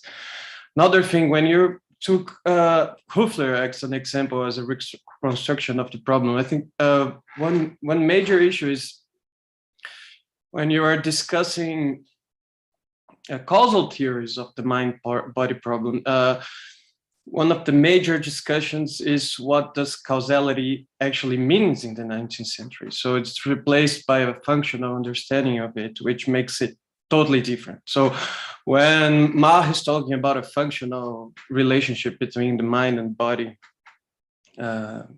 it's not a causal theory. And also I disagree with your interpretation of both Heidegger and Textor. I don't think they would say that you have to deny both substances.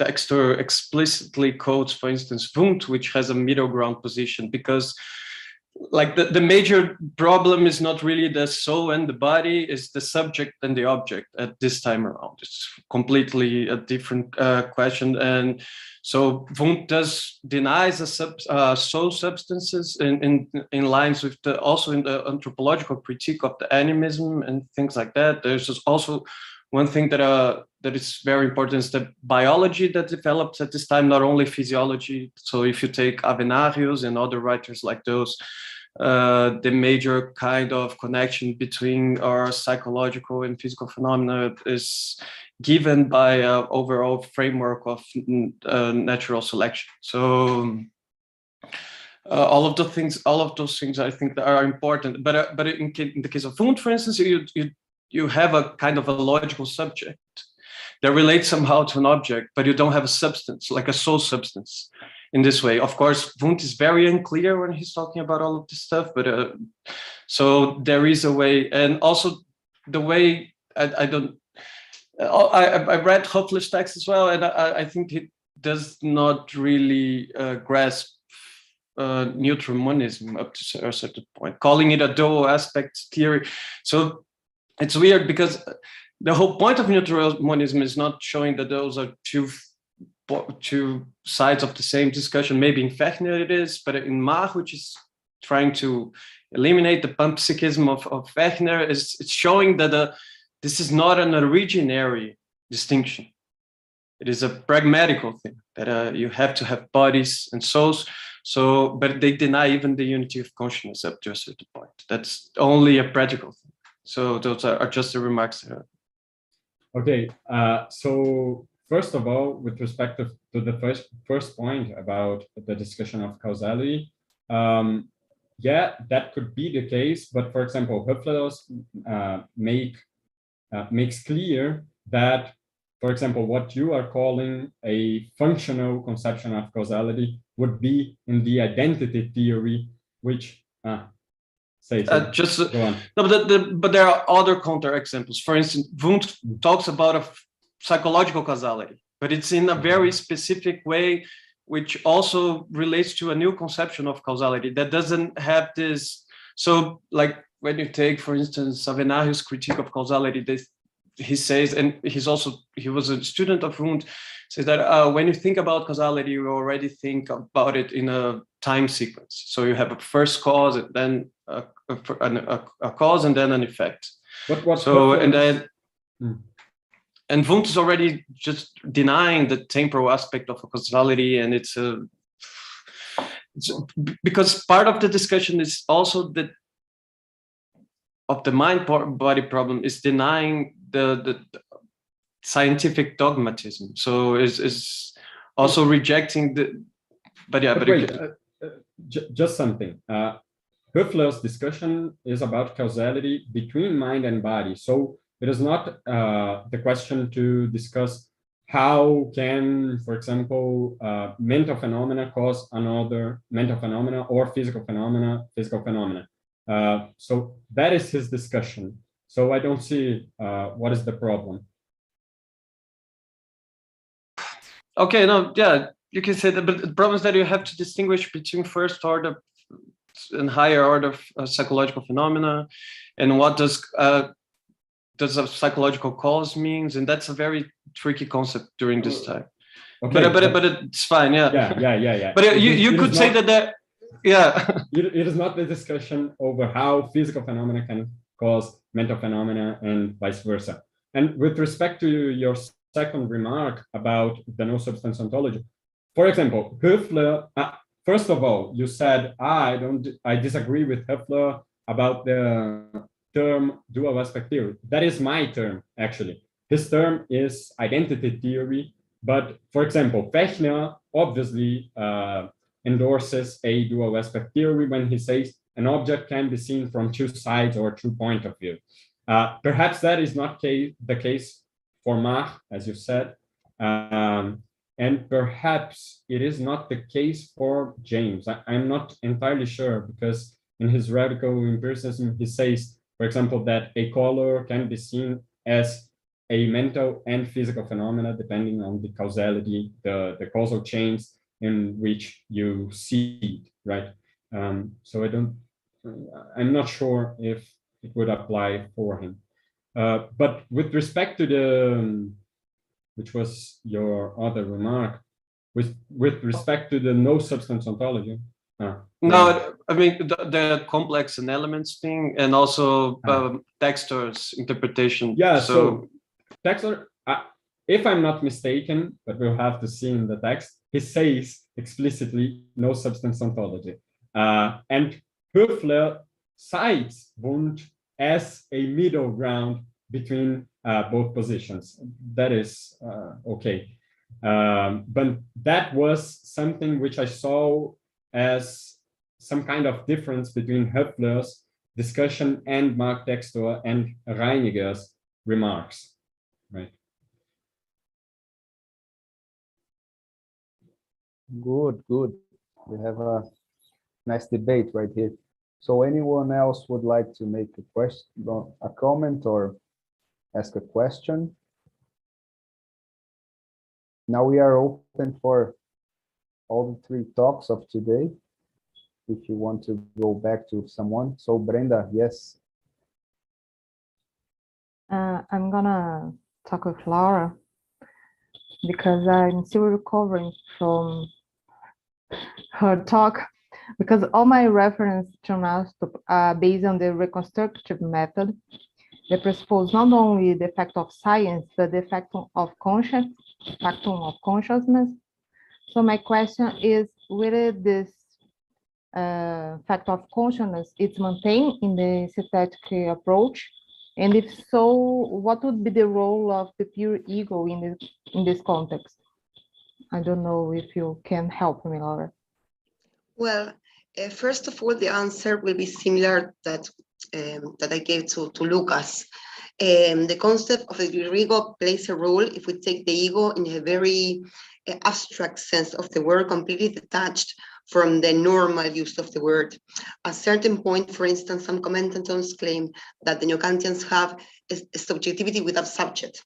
That is to say, the unity of the consciousness is such an, let's say, empty concept, in the sense that it's not really a subject involved.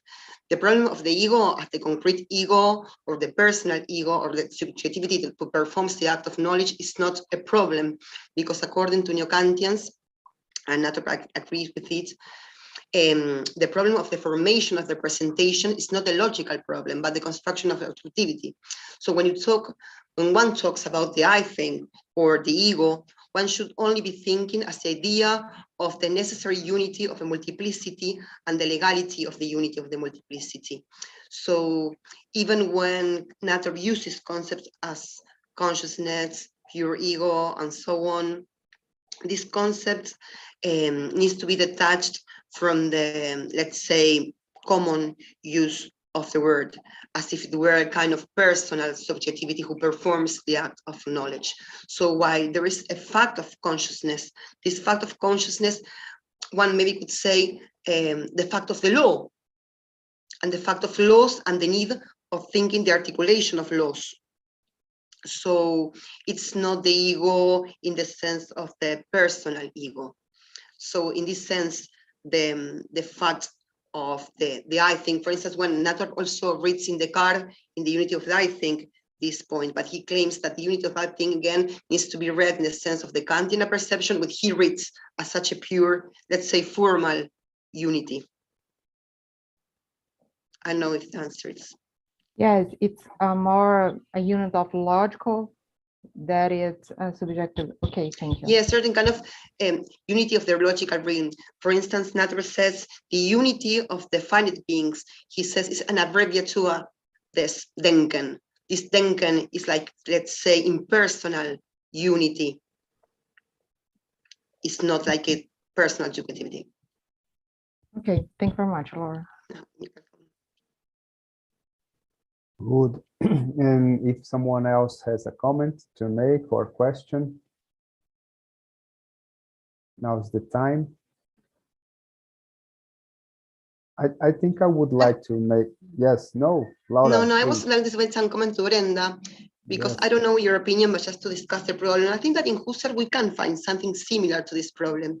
Because for instance, if you go to the logical investigations and you go to the process that Husserl performs in there, he has a certain kind of, one could find certain kind of progressive path, in my opinion. He says, well, the whole, well, I read it a long time ago, so I'm sorry if I say something that is not accurate, but he says something like, well, the whole is this, the parts can be dependent or independent from the whole, the concept of dependency should be read like this and like that, and he proceeds defining the terms and then to describe the notion of intentionality involved, where the fact, we are supposed to start from the facts according to the lemma of Husserl. However, he has, I think, this also this double points of view. First of all, starting from the facts, which is like the motto of phenomenology, but also you have certain kind of progressive way that one can find, I think, for instance, in the logical investigations. But then how you explain the anatopic critics also in logical investigation? And as for, yeah, and as, Husserl. Yeah, and as Well, Husserl for pure ego. Well, because in the case of Natter, oh, sorry, you finish, I'm sorry. No, this has a discussion between Husserl and Natter, and eventually Natter wins because Husserl goes and recognizes this pure ego. There's not the same of the Natter is defended, but I don't understand because is this exactly in logical investigation that they disagree about the pure ego, and not of defense, and also this is not exist. So I don't understand what you're saying. I understand your point. I would answer like to separate the question, because one, I think, first of all, Husserl criticizes, Natter criticizes Husserl because in his conception, first of all, Husserl still is a kind of psychological approach. She falls under the mode of psychologism. And second, Then in the, let's say, psychological problem, the regressive method of Husserl, he's not able to grasp the essence of the I think. But this criticism that Nator meant against Husserl, that Heidegger then retakes, is on the logical problem. This criticism against Husserl, Nator develops it in the Allgemeine Logik, in his psychological writings. So that is like one thing, because in this part, we are talking about the process, on the problem of the process of the concept formation and the problem of the generation of the representation. That is like one aspect. But the second aspect, in the logical aspect, the criticism to Husserl is that he still falls in his psychologistic approach. But then when I was saying it's not Nator, I'm saying in my opinion, that is me. I think that's not Nator, that's not something that Nator says. I think in my opinion, this problem of this double path, of this double way, synthetic and progressive, would also, but again, it's an opinion just to talk with you. It's not something that I have a thesis or hypothesis or something. But I think that if one reads the logical investigation, I don't remember now, but I think it was the chapter 3, what he develops, what he calls the mereology, the theory of the whole and the parts. And I think that this chapter we take as a ground of his later development. And therefore, the method would be what one would call synthetic, let's say, starting from certain obscure definition, defining certain terms such as parts, whole, relation, and so on, intentionality, and then to go to the fact. But I don't know, it's just like it's an idea that just to talk with you and to think like this problem in the phenomenological perspective. Yeah, no, I understand the necessity of pure ego in Nator because he already thinks about the time issue. But in logical investigation, Husserl does not deal with this issue because Brentano don't deal with it. So it's not needed a pole for guarantee this unit, this logical unit, because the time, the identity to the perception or to the act or to the thing, it's not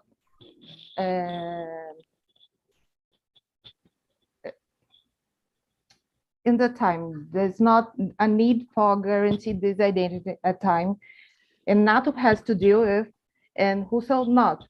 But when Husserl go and think about the time, then he craves and go and recognize this pure ego.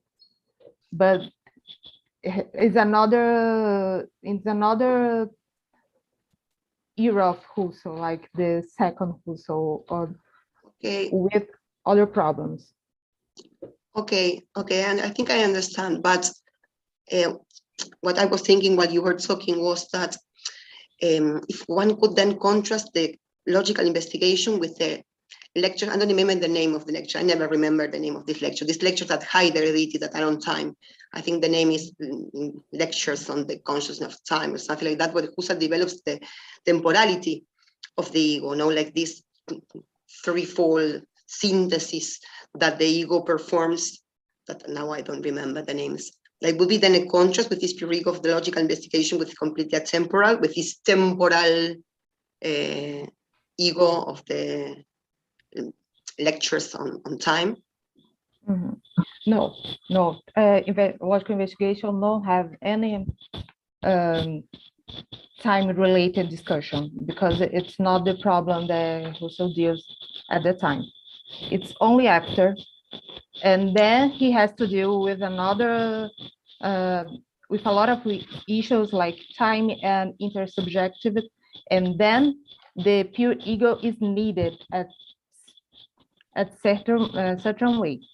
But and then eventually also go and makes like a genetic phenomenology that it's very similar in certain aspects to the reconstructive method of Nator.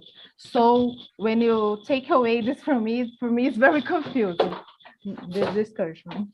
No, I understand your point. I think like maybe to clarify it, I know it does, but to separate the psychological problem from the logical problem, which is something that Nator splits. He said you have the subjective path and the objective path. You indeed have the problem of the subjective path, what Husserl thus, which is the problem of the formation of the representations, which indeed there you have a subject, you have the problem of the generation of the representation, but then you have the logical problem, which is completely a different problem, which should not be reconstructed by the same means of with the psychological problem. I think that this maybe could like separate the discussions and maybe clarify it, or maybe not. But okay, I'll try to think about, and then I can email you and yes, change my- absolutely. Now I was trying to reconstruct the Natter thesis in his work on the subjective and objective foundation of knowledge, which is like kind of early, not early, so early, but kind of early writing, where he develops like these two paths in which knowledge should be accomplished. Okay. Thank Thank you you, very much. Brenda. So thank you both for the debate. It was very interesting. I think we have time for one more or two more comments, if anyone wants to make. No? I would like to make a brief comment on, I think that can be for both Bruno and Laura. What's interesting in, actually what we do here is a sort of tracing philosophical history from Kant to early 20th philosophy.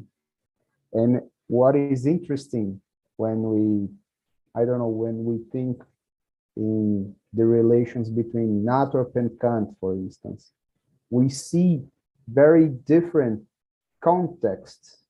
So Bruno show us that one of his theses, he pointed out, that was in Sake in the 19th century, was the new field of sciences. So sciences would be the ground for a lot of things that in the 18th century or 17th century weren't there. So that is what is the interesting part in that is this, that sometimes old problems came to light once again, but the answers to it is very different. So Kant did answer to the psychophysical problem in his terms, and in the 19th century, this same problem comes and arrives to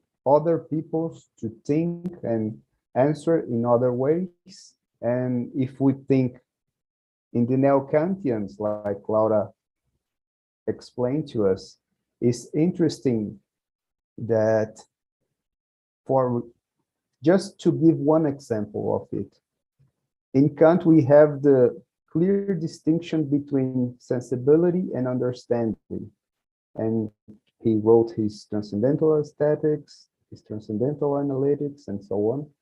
And the neo-Kantians, for instance, Nathrop, take this distinction, but he do not take into account the sensibility part.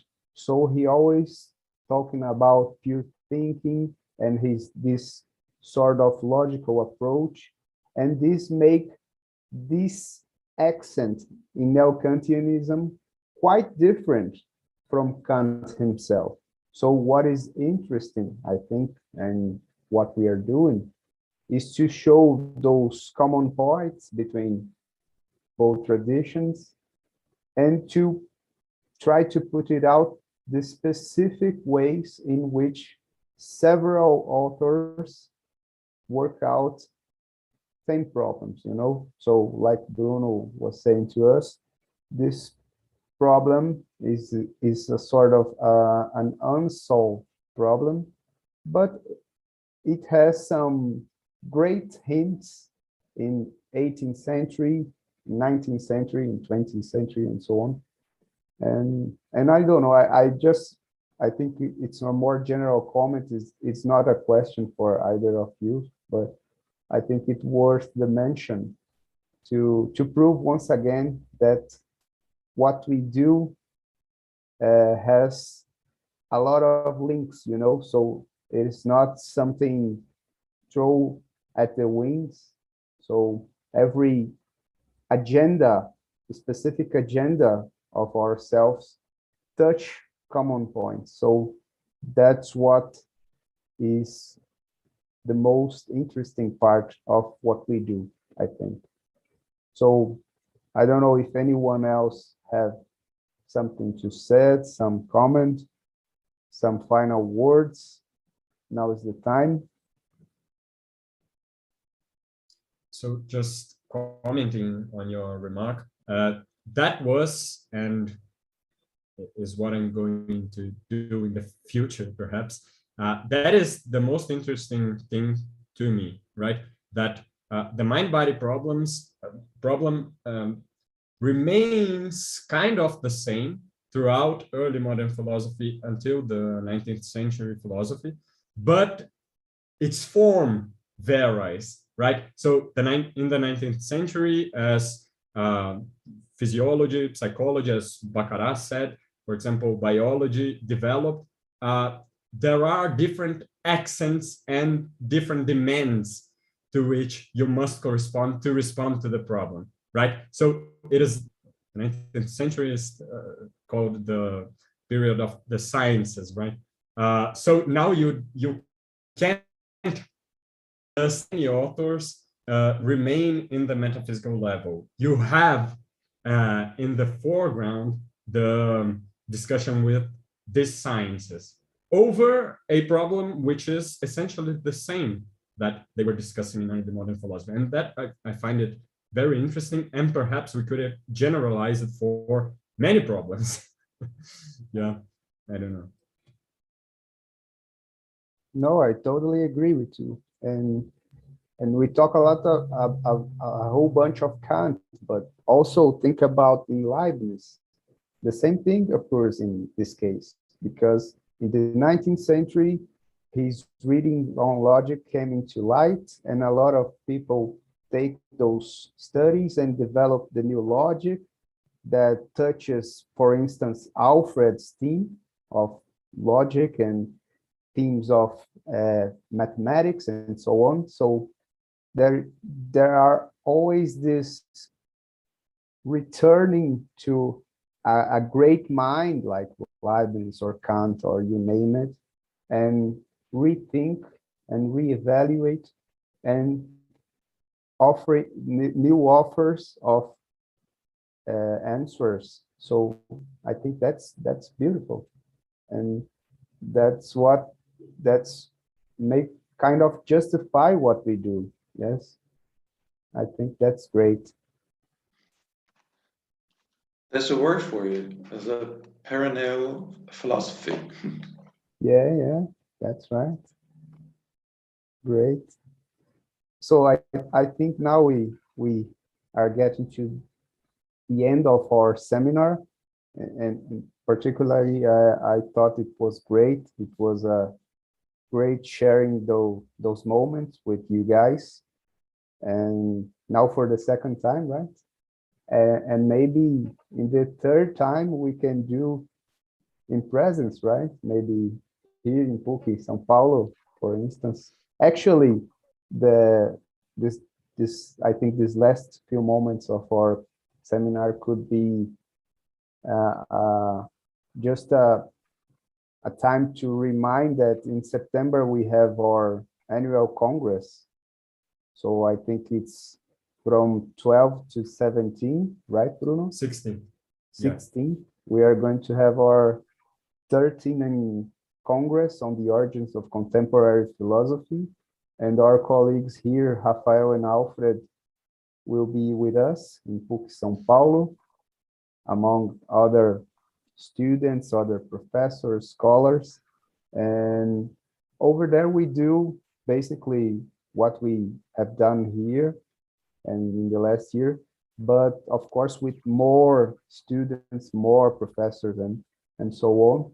So you are all invited to participate in this Congress. It's going to be in a hybrid form, so we have both the good things of both sides of presidential and online Congress. So maybe it will be good. And I don't know, I think that's it. Well, after you yeah. finish, Lucas, Yes. thank you. Thank you very much. We all know how it's a lot of work to organize it, and really thank you very much for joining us again. We always talk with Luciana and with Jacinto how much we appreciate the efforts you make to join us together. So really thank you very much for that. Yes, exactly. Also from me. Thank you very, very much. And well, I will be happy. Probably it will work that Raphael and me are at your place in September. I really appreciate to see you all then live. Yeah, great. And thank you, because if you guys were not available to share your time and your knowledge with us, this would be meaningless. So this only works because we've all worked together. So I think that's the spirit, right?